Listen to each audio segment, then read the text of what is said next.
പരിശുദ്ധ പരമാധിവികാരുണ്യത്തിന് ആരാധനയും സ്തുതിയും പുകഴ്ചയും ഉണ്ടായിരിക്കട്ടെ. പരിശുദ്ധ പരമാധിവികാരുണ്യത്തിന് ആരാധനയും സ്തുതിയും പുകഴ്ചയും ഉണ്ടായിരിക്കട്ടെ. പരിശുദ്ധ പരമാധിവികാരുണ്യത്തിന് ആരാധനയും സ്തുതിയും പുകഴ്ചയും ഉണ്ടായിരിക്കട്ടെ. നമുക്കിപ്പോൾ പ്രത്യക്ഷ മധ്യസ്ഥ പ്രാർത്ഥന നമുക്ക് ചൊല്ലാം. അമ്മേ പരിശുദ്ധ അമ്മേ, അമ്മേ പരിശുദ്ധ അമ്മേ, ദൈവമാതാവേ, കൃപാസനത്തിലൂടെ ഞങ്ങൾക്കും ഞങ്ങളുടെ ദേശത്തിനും അമ്മ മാധ്യസ്ഥം തേടിത്തന്ന എല്ലാ അനുഗ്രഹങ്ങൾക്കും കൃപകൾക്കും ഞങ്ങളിപ്പോൾ ഹൃദയം നിറഞ്ഞ നന്ദി പറയുന്നു. പ്രിയ സഹോദരരെ, ഈ ദിവസത്തെ നമുക്ക് പരിപൂർണമായിട്ട് സമർപ്പിക്കാം. നാം ഇന്ന് ഈ ദിവികാനത്തിന് മുമ്പിൽ കടന്നു വരുമ്പോൾ നമ്മുടെ ജീവിതത്തിലുള്ള എല്ലാ കയ്പ് നിറഞ്ഞ അനുഭവങ്ങളെയും വേദനകളെയും പ്രയാസങ്ങളെയും ദിവികാനനാഥൻ്റെ കാൽപാദങ്ങൾ സമർപ്പിച്ചുകൊണ്ട് ഇരുങ്ങളും ഉയർത്തി അവിടുത്തെ ശക്തമായി സ്തുതിച്ച് നമുക്ക് ആരാധിക്കാം.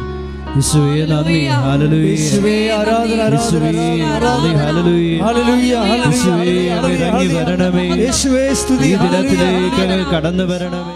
കരങ്ങൾ നെഞ്ചോട് ചേർത്ത് വെച്ചുകൊണ്ട് പരിശുദ്ധ പരമാധിവികാരുണ്യത്തിന് ആരാധനയും സ്തുതിയും പുകഴ്ചയും ഉണ്ടായിരിക്കട്ടെ. പരിശുദ്ധ പരമാധിവികാരുണ്യത്തിന് ആരാധനയും സ്തുതിയും പുകഴ്ചയും ഉണ്ടായിരിക്കട്ടെ. പരിശുദ്ധ പരമാധിവികാരുണ്യത്തിന് ആരാധനയും സ്തുതിയും പുകഴ്ചയും ഉണ്ടായിരിക്കട്ടെ.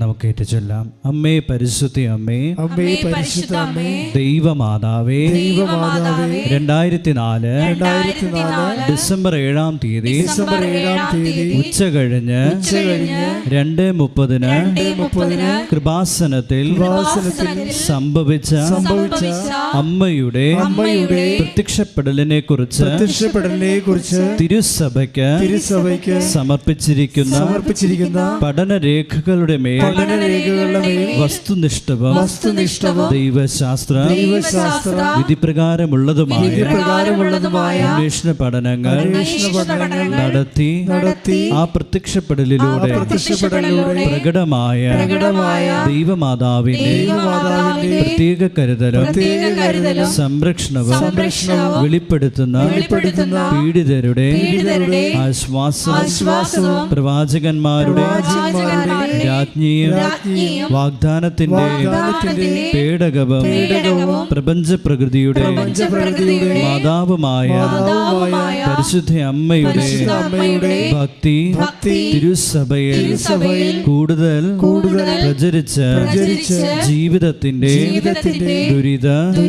ദുരന്ത അവസ്ഥകളിൽ അകപ്പെട്ടു കഴിയുന്ന അനേകായിരം മക്കൾക്ക് ദൈവത്തിന്റെ സാന്നിധ്യവും സന്ധിപ്പും കൂടുതൽ അനുഭവിക്കുക വഴി ആത്മീയ വിശുദ്ധിയും ദൈവശക്തിയും കൈവരിക്കുവാൻ ഞങ്ങളുടെ കുടുംബങ്ങളെ ഇടയാക്കണമേ. ഒരിക്കൽ കൂടി ഇരുകരങ്ങൾ ഉയർത്തി നമുക്ക് കർത്താവിനെ സ്തുതിച്ച് ആരാധിക്കാം. യേശുവേ നന്ദി, ഹല്ലേലൂയ. യേശുവേ നന്ദി, ഹല്ലേലൂയ, ഹല്ലേലൂയ. മഹത്വം, ആരാധന, സ്തോത്രം യേശുവേ. യേശുവേ ആരാധന, ആരാധന, ആരാധന, ആരാധന, ഹല്ലേലൂയ, ഹല്ലേലൂയ, ഹല്ലേലൂയ. യേശുവേ ആരാധന, യേശുവേ നന്ദി, ഹല്ലേലൂയ, ഹല്ലേലൂയ, ഹല്ലേലൂയ, ഹല്ലേലൂയ. യേശുവേ ആരാധന, ആരാധന, യേശുവേ hallelujah, hallelujah, hallelujah, hallelujah, hallelujah, hallelujah. യേശുവേ ആരാധന, ആരാധന, ആരാധന, ആരാധന. യേശുവേ, യേശുവേ ഹല്ലേലൂയ, ഹല്ലേലൂയ. യേശുവേ ആരാധന, ആരാധന, ആരാധന.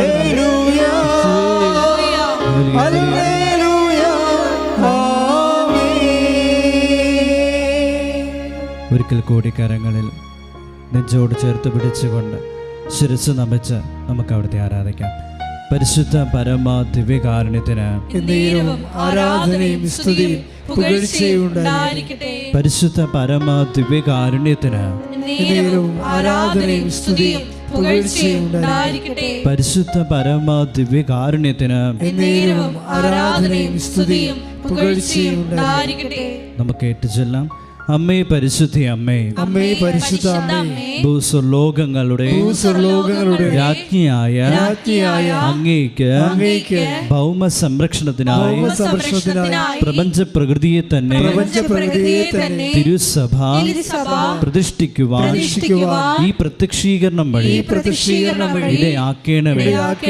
പരിശുദ്ധ അമ്മേ, ജപമാല മാതാവേ, സകല കൃപാസന പ്രാർത്ഥനകളോടും ചേർത്ത് ഞങ്ങളിപ്പോൾ പ്രാർത്ഥിക്കുന്ന ഈ കുടുംബത്തിന്റെ പ്രത്യേക നിയോഗവും മൗനമായി പരിശുദ്ധ അമ്മയുടെ കരങ്ങളിൽ നമ്മുടെ എല്ലാ ജീവിത മേഖലകളെയും നമുക്ക് സമർപ്പിക്കാം. ഇന്ന് മനുഷ്യരാശി നേരിട്ടുകൊണ്ടിരിക്കുന്ന എല്ലാ പ്രതിസന്ധികളെയും ഈ ദിവസങ്ങളിൽ ഒത്തിരിയേറെ പേർക്ക് കർത്താവിൻ്റെ സഹായം ഏറ്റവും അത്യന്താപേക്ഷിതമാണ്. അവരെല്ലാം നമുക്ക് സമർപ്പിക്കാം. ഇന്ന് ആദ്യമായിട്ട് ഉടമ്പടി എടുക്കാൻ വന്നിരിക്കുന്ന അമ്മ ഓരോരുത്തരെയും ദൈവകരങ്ങളിൽ സമർപ്പിക്കാം. പരിശുദ്ധ അമ്മയുടെ പ്രത്യേകമായ മാധ്യസ്ഥം നമുക്ക് ഈ സമയം യാചിക്കാം.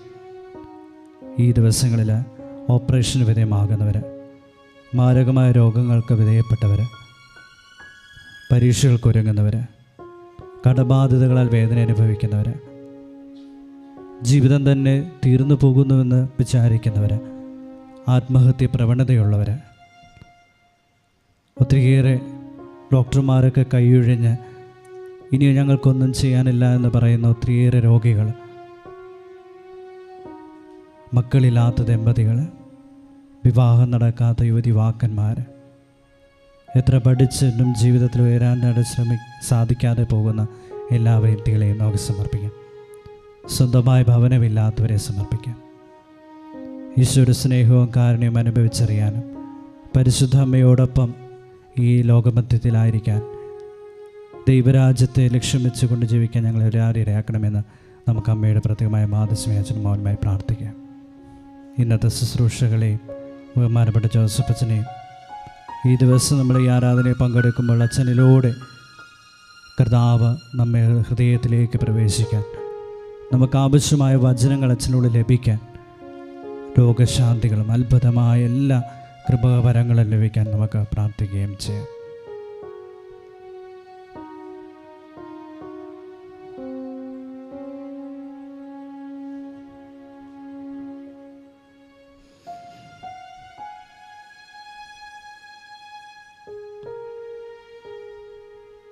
നമുക്ക് ഏറ്റുചൊല്ലാം. അമ്മയുടെ പ്രത്യക്ഷീകരണത്തിന്റെ ഈ അനുഗ്രഹവേളയിൽ ഞങ്ങൾക്ക് സാധിച്ചു തരുവാൻ കഴിയണമേ. ആമേൻ. നമ്മുടെ ഒരിക്കൽ കൂടെ നമ്മുടെ ജീവിത മേഖല സമർപ്പിച്ചിട്ട് കരങ്ങൾ ഉയർത്തി കർത്താവായ യേശു ക്രിസ്തുവിനെ ഹൃദയം തുറന്ന് അതരം തുറന്ന് നമുക്ക് സ്തുതിച്ച് ആരാധിക്കാം. യേശുവേ നന്ദി. ഹല്ലേലൂയ. യേശുവേ ഹല്ലേലൂയ. ഹല്ലേലൂയ. നമ്മുടെ മനസ്സിൽ തുറന്ന് സ്തുതിക്കാനായിട്ട് കർത്താവായ യേശു ക്രിസ്തുവേ ഇറങ്ങി വരണമേ എന്ന് പ്രാർത്ഥിക്കാം. എൻ്റെ ഈശോയെ എൻ്റെ ജീവിതത്തിലേക്ക് നീ ഇറങ്ങി വരണമേ എന്ന് പ്രാർത്ഥിക്കാം. ഈ ദിനത്തിലെ ഈ മണിക്കൂറിൽ കർത്താവിന്റെ വചനത്താൽ ഞങ്ങളെ ശക്തിപ്പെടുത്തണമേ എന്ന് പ്രാർത്ഥിക്കാം. എന്ന ഉടമ്പടി എടുക്കുവാനുള്ള കൃപ നൽകണമേ എന്ന് പ്രാർത്ഥിക്കാം. കർത്താവിൻ്റെ വചനങ്ങൾ നമ്മൾ കേൾക്കാൻ പോകുന്നു. നമ്മൾ എപ്പോഴും ഒരു സാക്ഷ്യ വിചാരം നടത്തുമല്ലേ. ഉടമ്പടി ധ്യാനത്തിൻ്റെ ഒരു രീതിയാണത്. ഈ ആഴ്ചയിലെ ഏറ്റവും നല്ല സാക്ഷ്യത്തെ വചന വിചാരണ ചെയ്യും. ഈ എല്ലാ ദിവസവും ഭയങ്കരമായ നമുക്ക് ആവേശവും ആശ്വാസവും ആത്മാഭിഷേകവും ഒക്കെ നൽകുന്ന നല്ല നിലവാരമുള്ള ഉടമ്പടി സാക്ഷ്യങ്ങൾ എല്ലാ ദിവസവും ഉണ്ടാവും. അതിൽ ചില സാക്ഷ്യങ്ങളാണ് നമ്മുടെ ആരാധനയ്ക്കായി നമ്മൾ സെലക്ട് ചെയ്യണത്. ഈ ആഴ്ചയിൽ സെലക്ട് ചെയ്യണത് ഒരു വല്യമ്മച്ചി പറഞ്ഞ സാക്ഷ്യ, ഡാർലി റോയി ചേന്നമംഗലത്തുനിന്ന്. ഈ സാക്ഷ്യം പല കാര്യങ്ങൾ കൊണ്ട് ഉടമ്പടി ഫീച്ചേഴ്സ് ഉള്ളതാണ്. ഉടമ്പടി ഫീച്ചർ എന്ന് പറയുന്നത് എന്താണ്? ഉടമ്പടിയുടെ മുഖമുദ്രയുള്ള സാക്ഷ്യം. ഒന്ന്, ഹെവി ഡ്യൂട്ടി ചെയ്യണം. അതാണ് ഉടമ്പടിയുടെ ഒരു മുഖമുദ്ര. അല്ലെങ്കിൽ നമുക്ക് വേറെ എന്തെങ്കിലും പ്രാർത്ഥനാ രീതികൾ, സഭയിൽ എന്തുമാത്രം അനുഗ്രഹം കിട്ടുന്ന പ്രാർത്ഥനകൾ കൊണ്ട് ഇല്ലേ നമ്മൾ അതുവഴിയല്ലേ ഇങ്ങോട്ട് പോകുന്നത്. അപ്പോൾ ഉടമ്പടിയുടെ സ്പെഷ്യൽ ഐഡൻറ്റിറ്റി എന്ന് പറയുന്നത് ഹെവി ഡ്യൂട്ടിയാണ്. എന്ന് വെച്ച് കഴിഞ്ഞാൽ എടുത്താൽ പൊങ്ങാത്ത കാര്യങ്ങൾ പൊക്കണം, പവർ ലിഫ്റ്റ് പോലെയാണ്. അതാണ് മരിയൻ ഉടമ്പടിയുടെ ഒരു പ്രത്യേകത. രണ്ടാമത്തെ ഉടമ്പടിയുടെ ഫീച്ചർ എന്ന് പറയുന്നത് കവനൻ്റ് ഫീച്ചേഴ്സ്. ഉടമ്പടിയുടെ മുഖമുദ്ര എന്ന് പറയുന്നത് ടൈം ഷോർട്ടനിങ് ചെയ്യണം. എപ്പോഴെങ്കിലും നടക്കുമെന്ന് പറഞ്ഞൊരു കാര്യമില്ല, എപ്പോഴെങ്കിലും നടന്നാൽ പോരാ. ആവശ്യ സമയത്ത് നമുക്ക് അത്യാവശ്യ സമയത്ത് ഉപകരിക്കണം. അതാണ് ടൈം ഷോർട്ടനിങ്. സമയം എന്ന് പറയുന്നത് ഉടമ്പടി പോലെ സമയത്തെ വളരെ സമയത്തെ സ്വാധീനിക്കുക എന്ന് വെച്ച് കഴിഞ്ഞാൽ എപ്പോഴും നമ്മൾ ശ്രദ്ധിക്കാനുള്ള വിഷയം സമയത്തെ സ്വാധീനിക്കുക, സ്ഥലത്തെ സ്വാധീനിക്കുക. ഈ രണ്ട് സ്വാധീനങ്ങളിലൂടെയാണ് നമ്മൾക്ക് മുമ്പോട്ട് പോകാൻ പറ്റണത്. എപ്പോഴും സമയത്തെ സ്വാധീനിക്കാലും ഇപ്പോൾ ഒരു വിഷയം എന്തായിക്കോട്ടെ, അതിന് രണ്ട് പ്രധാനപ്പെട്ട തട്ടകങ്ങളുണ്ട്. ഒന്ന് ടൈം ആൻഡ് സ്പേസാണ്. ആദ്യം സമയത്തെ സ്വാധീനിക്കണം, പിന്നെ സ്ഥലത്തെ സ്വാധീനിക്കണം. ഇത് രണ്ടും സ്വാധീനിക്കുമ്പോഴാണ് ഷോർട്ടനിങ് സംഭവിക്കണത്, സ്പീഡ് സംഭവിക്കണത്. അതിന് ബൈബിളിൽ നമുക്ക് ഇന്ന് വരെ കവനൻ്റ് അല്ലാതെ വേറെ ഒരു ഫോർമുല ഇല്ല. കവനൻ്റ് ഒരു ഫോർമുലയാണ്, ഒരു സൂത്രവാക്യം.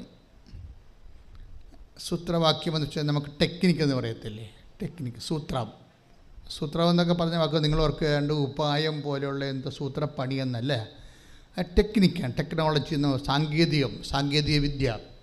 ഒരു ബൈബിൾ സാങ്കേതിക വിദ്യയാണ് ശരിക്കും പറഞ്ഞാൽ ഉടമ്പടി എന്ന് പറയുന്നത്.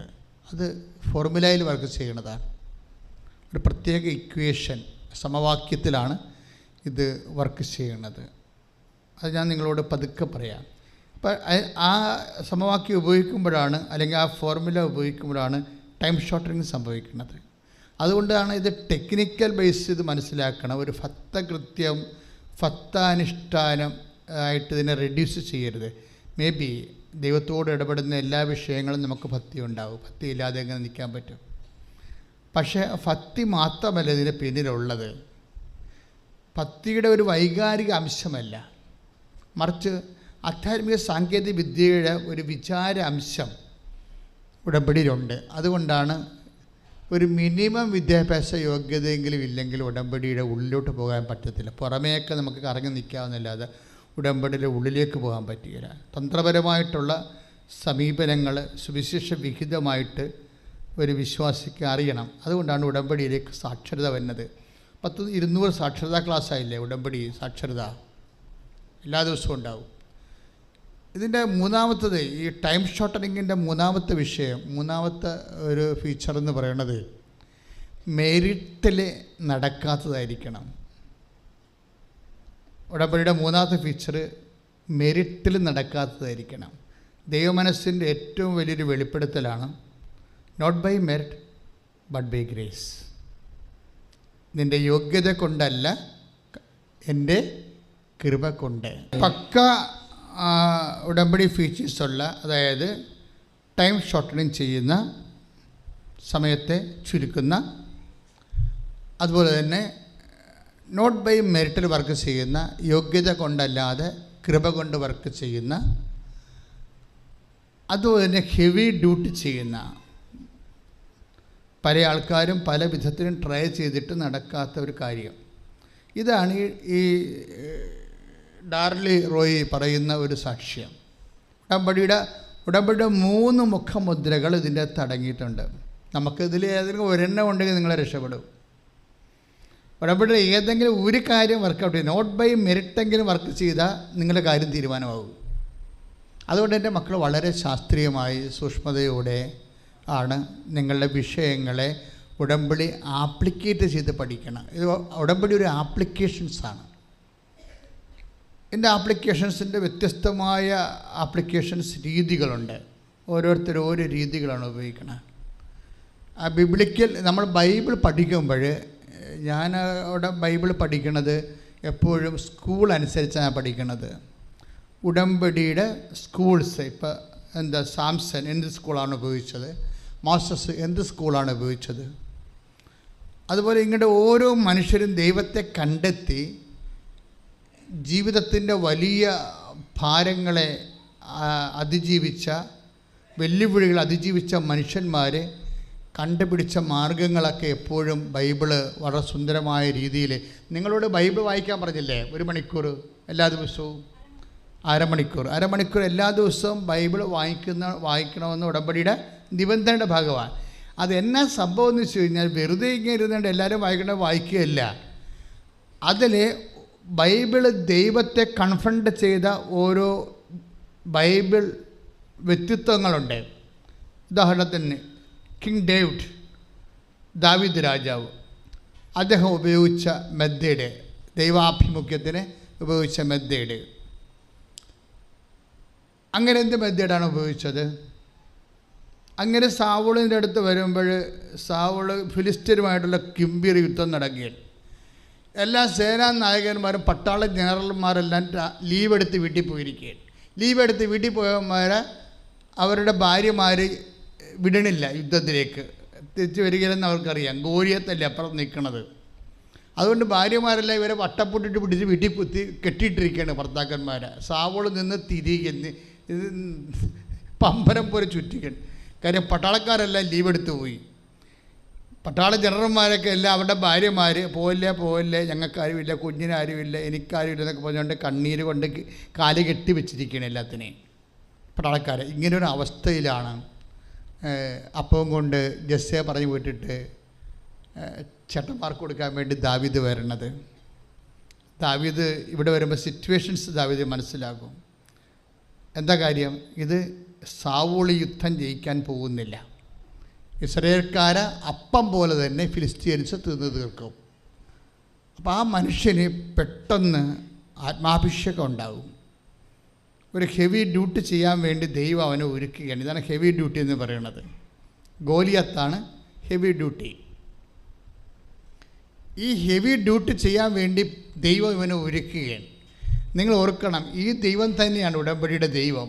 ഈ ദൈവം തന്നെയാണ് നിന്നെ ഒരുക്കാൻ പോണത്. നിൻ്റെ മുമ്പിലുള്ള ഗോലിയാത്തിനെ, അതവൻ എത്ര ഭീകരനായാലും അതിനെ എല്ലാം പ്രതിരോധിക്കാനുള്ള കഴിവ് ദൈവം ഉടമ്പടി നിക്ഷേപിച്ചിട്ടുണ്ട്. അതായത് എപ്പോഴും നമ്മൾ ശ്രദ്ധിക്കേണ്ട ഒരു കാര്യം, ദാവീദ് നേരെ സാവൂൾ രാജാവിൻ്റെ അടുത്ത് ചെന്നിട്ട് ഞാൻ യുദ്ധത്തിന് പോകാമെന്ന് പറയും. അത് പറയണത് ഒരു ധൈര്യത്തിൻ്റെ പേരിലാണ്. അതൊക്കെ തന്നെ കാര്യം, അതൊക്കെ മുമ്പ് തന്നെ ഇവന് അഭിഷേകം വാങ്ങിച്ചിട്ടുണ്ട്. ഉടമ്പടി എപ്പോഴും നമ്മൾ ശ്രദ്ധിക്കുക. ഉടമ്പടി നിങ്ങൾ ആത്മാവിൽ ഒരു അഭിഷേകം കിട്ടാനുള്ള എല്ലാ സാധ്യതയും ഉള്ളത് ഉടമ്പടിയിലാണ്. അതുകൊണ്ടാണ് ഇതിനകത്ത് അഭിഷേക തൈലം ഉപയോഗിക്കാൻ കാര്യം. ചിലരൊക്കെ സാക്ഷ്യം പറയുമ്പോൾ വെളിച്ചെണ്ണ എന്നൊക്കെ പറയത്തില്ലേ? വെളിച്ചെണ്ണ അല്ല, ശുദ്ധമായ ഒലിവെണ്ണയാണ് നിങ്ങൾക്ക് ഉടമ്പടി തൈലമായിട്ട് തരണത്. 12 പ്രാവശ്യം പ്രത്യേക പ്രാർത്ഥന ചൊല്ലി തരും. അത് അഭിഷേകം ചെയ്താണ് ഉടമ്പടി പ്രാർത്ഥന നടത്തണം നമ്മൾ, ഇല്ലേ? ഉടമ്പടി പ്രത്യക്ഷീകരണ പ്രാർത്ഥനയ്ക്ക് മുമ്പ് ഉടമ്പടി തൈലം എടുത്തിട്ട് നെറ്റിയിൽ നിങ്ങളുടെ അഭിഷേകം പുതുക്കും. ആ ബന്ധം പുതുക്കുകയാണ് നമ്മൾ. അതിലൂടെ യു ആർ ഗെറ്റിംഗ് എംപവേർഡ്.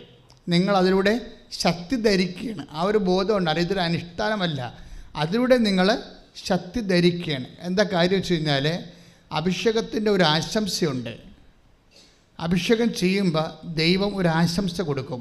എന്താ കൊടുക്കുന്നത്? ശക്തനും ധീരനുമായിരിക്കുക. Praise the Lord.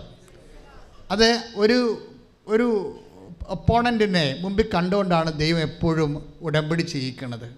ഒരു ഒപ്പോണൻറ്റ് ചിലപ്പോൾ നിങ്ങളുടെ പഠനമായിരിക്കാം, ചിലപ്പോൾ നിങ്ങളുടെ തോറ്റുപോകുന്ന അവസ്ഥകളായിരിക്കാം, ചിലപ്പോൾ നിങ്ങളുടെ ഭാഗോടമ്പടി നടക്കാത്ത സ്ഥലമായിരിക്കാം, അല്ലെങ്കിൽ നിങ്ങളുടെ എതിർക്കുന്ന അയൽവാസിയായിരിക്കാം, അല്ലെങ്കിൽ നിങ്ങളുടെ ഓഫീസിൽ തന്നെ നിങ്ങളുടെ ചതിപ്രയോഗം നിങ്ങൾക്കെതിരെ നടത്തുന്ന വ്യക്തിയാകാം.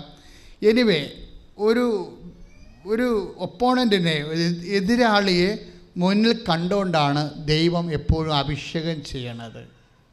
എന്നിട്ട് ദൈവം പറയുന്ന ഒരു ആശംസയുണ്ട്. എന്താണ് വായിച്ചുള്ളത്? ജോഷുവ 1:9 ശക്തനും ധീരനുമായിരിക്കണമെന്നും ഭയപ്പെടുകയോ പരിഭ്രമിക്കുകയോ ചെയ്യരുതെന്നും നിന്നോട് ഞാൻ കൽപ്പിച്ചിട്ടില്ലയോ? നിന്റെ ദൈവമായ കർത്താവ് നീ പോകുന്നിടത്തെല്ലാം നിന്നോട് കൂടെ ഉണ്ടായിരിക്കും. Price the Lord. അതായത് ഈ ഉടമ്പടി അഭിഷേകത്തിലൂടെ നമ്മൾ അനുസ്മരിക്കണം എന്താണെന്നറിയാവോ? ഈ ശക്തനും ധീരനുമായിരിക്കുക എന്ന് പറഞ്ഞു കഴിഞ്ഞാൽ അത് സൈക്കോളജിക്കാർ പറയുന്ന പോലെ ഒരു സജഷൻ ടെക്നിക്ക് അല്ലത്, ഓർക്കണം. അതായത് ഇത് വിശ്വാസവും മനഃശാസ്ത്രവും തമ്മിൽ ഭയങ്കര വ്യത്യാസമുണ്ട്. മനഃശാസ്ത്രം ഇല്ലാത്തത് ഉണ്ടെന്ന് മനുഷ്യനെ ധരിപ്പിക്കാൻ വേണ്ടി ഹിപ്നോട്ടിസമോ സജഷൻ മെത്തഡോ ഉപയോഗിക്കും. പക്ഷേ വിശ്വാസിയെ സംബന്ധിച്ചിടത്തോളം അവൻ്റെ ധൈര്യത്തിൻ്റെ അടിസ്ഥാനം എന്താണ്? സജഷനല്ല, പിന്നെന്താണ്? ദൈവത്തിൻ്റെ സാന്നിധ്യമാണ്. ദൈവത്തിൻ്റെ സാന്നിധ്യം. ശക്തനും ധീരനുമായിരിക്കുക എന്ന് ആശംസിക്കുമ്പോൾ ഓർക്കുക, ആ ശക്തനും ധീരനുമായിരിക്കേണ്ടത് എന്താണ്? The Lord is with me. ദൈവം എന്നെ അഭിഷേകം ചെയ്ത ദൈവം അഭിഷേകം ചെയ്തിട്ട് അവൻ ഇരിക്കുന്നിടത്ത് ഇരിക്കുകയല്ല, ഈസ് കമ്മിങ് വിത്ത് മീ. ഉടമ്പടി പ്രകാരം കൂടെയുള്ള ദൈവമാണ് നമുക്ക് വിജയം നൽകുന്നത്. മനസ്സിലായില്ലേ? വിജയം എന്ന് പറഞ്ഞാൽ എല്ലാ മണ്ഡലങ്ങളിലുമാണേ, അല്ലാതെ പരീക്ഷയ്ക്ക് മാത്രമല്ല. നമ്മൾ അഭിമുഖീകരിക്കുന്ന എല്ലാ വെല്ലുവിളികളിലും നമുക്ക് വിജയം നൽകണത് ഉടമ്പടി പ്രകാരം കൂടെയുള്ള ദൈവമാണ്. അതുകൊണ്ടാണ് നിങ്ങളെ ദൈവത്തെ കൂടെ നിർത്തണമെന്ന് പറയാൻ കാര്യം. മനസ്സിലായില്ലേ? ചിലർ ഉടമ്പടി എടുത്തിട്ട് ഇവിടെ അതെന്താ ഒരു കർമ്മം പോലെ ഇവിടെ നിർവഹിച്ചിട്ട് നിങ്ങൾ പഴയ ആൾക്കാരായിട്ട് പോകും. അങ്ങനെ പോകാൻ പറ്റത്തില്ല. ഉടമ്പടി എടുക്കുമ്പോൾ അതിൻ്റെ പാക്കേജിൻ്റെ ഭാഗമാണ് ദൈവം കൂടെ വരിക. വിജയം കിട്ടണമെന്നുണ്ടെങ്കിൽ കൂടെ വരിക തന്നെ വേണം ദൈവം. ഈ ദൈവം കൂടെ ഉണ്ട് എന്നുള്ള അഭിഷേക ഓർമ്മയാണ് ഓരോ സമയവും നമ്മൾ പ്രത്യക്ഷീകരണ പ്രാർത്ഥന ചെല്ലുമ്പോൾ ഉടമ്പടി തൈലം എടുത്ത് നെറ്റിയിൽ കുരിശ് വരയ്ക്കുന്നത്. My god to whom I have covenanted. ഞാൻ ഉടമ്പടി ചെയ്ത ദൈവം എൻ്റെ കൂടെയുണ്ട്. ആ കൂടെയുള്ള ദൈവം എനിക്ക് വിജയം നൽകും. നമ്മൾ സാമുവേലിൻ്റെ 1 സാമുവേൽ 18:14 ശ്രദ്ധിക്കട്ടെ.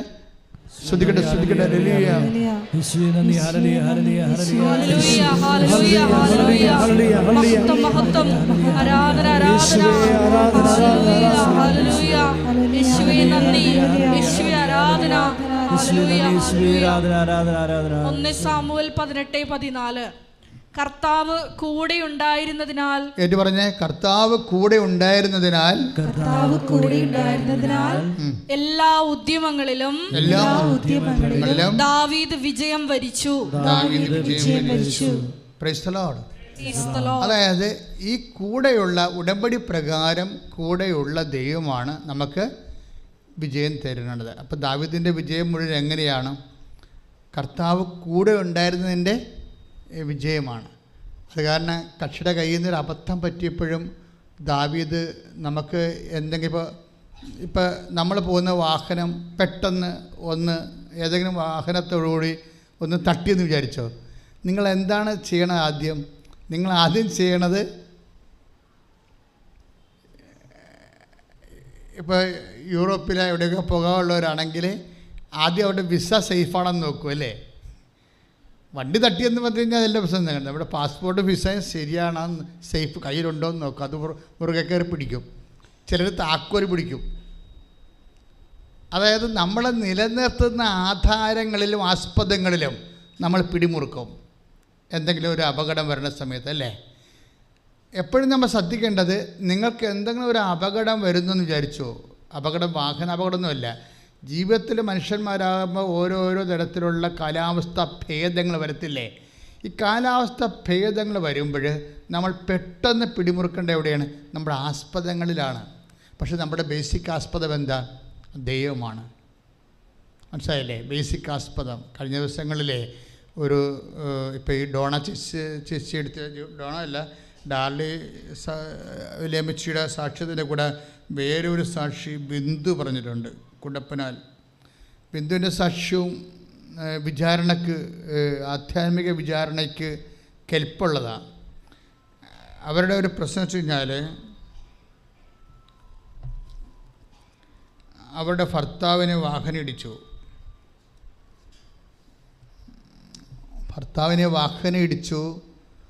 കുറേ നട്ടലുകൾ ഒടിഞ്ഞുപോയി. ഇയാൾ വെന്റിലേറ്ററായി. വെന്റിലേറ്റർ ആയി കഴിഞ്ഞപ്പോൾ പക്ഷേ ഇവരുടെ വൈഫ് ബിന്ദു അവരാണ് ഉടമ്പടി എടുത്തത്. അവരെന്നാ ചെയ്തെന്ന് വെച്ച് കഴിഞ്ഞാൽ ഈ ഉടമ്പടി കാശ്രൂപം കൊണ്ടും തൈലം കൊണ്ട് ഓടി ഹോസ്പിറ്റലിൽ ചെന്നിട്ട് ഇങ്ങനെ രക്തത്തിൽ പിടഞ്ഞ് കിടക്കുന്ന ഒരു മനുഷ്യന് ആദ്യം ഉടമ്പടി തൈലം വായിലൊഴിച്ച് കൊടുക്കും, കാശ്രൂപം കയ്യിൽ കൊടുക്കും. എന്താ പ്രോബ്ലം വെച്ച് കഴിഞ്ഞാൽ അപ്പോൾ എന്താ പ്രോബ്ലം വെച്ച് കഴിഞ്ഞാൽ ഈ മനുഷ്യനെ വിശ്വാസത്തിലേക്ക് കൊണ്ടുവരികയാണ്. പക്ഷേ ഇവർ ഉടമ്പടി എടുക്കാൻ യോഗ്യതയുള്ള ഒരു സ്ത്രീയാണത്. കാര്യം ഉടമ്പടി എടുക്കാൻ യോഗ്യതയുള്ളവർ ഉടമ്പടി എക്സിക്യൂട്ട് ചെയ്യാൻ യോഗ്യതയുള്ളവരായിരിക്കും. അപ്പം ഞാനോർക്കുവേ, നമ്മൾ ഈ ഗവൺമെൻറ് ഹോസ്പിറ്റലിലൊക്കെ ചെന്ന് പണ്ട് എപ്പോഴും ഞാൻ ആശുപത്രി സന്ദർശനത്തിന് പോകുമായിരുന്നു. അതൊരു ശുശ്രൂഷയായിട്ട് എടുത്ത് പോകുമായിരുന്നു എല്ലാ ദിവസമൊക്കെ. പിന്നെ ഈ പ്രാർത്ഥനയുള്ള ഇത് കാരണം ഇടവക്കാരും ആശുപത്രി കിടക്കുമ്പോൾ എന്നെ വിളിച്ചുകൊണ്ട് പോകും.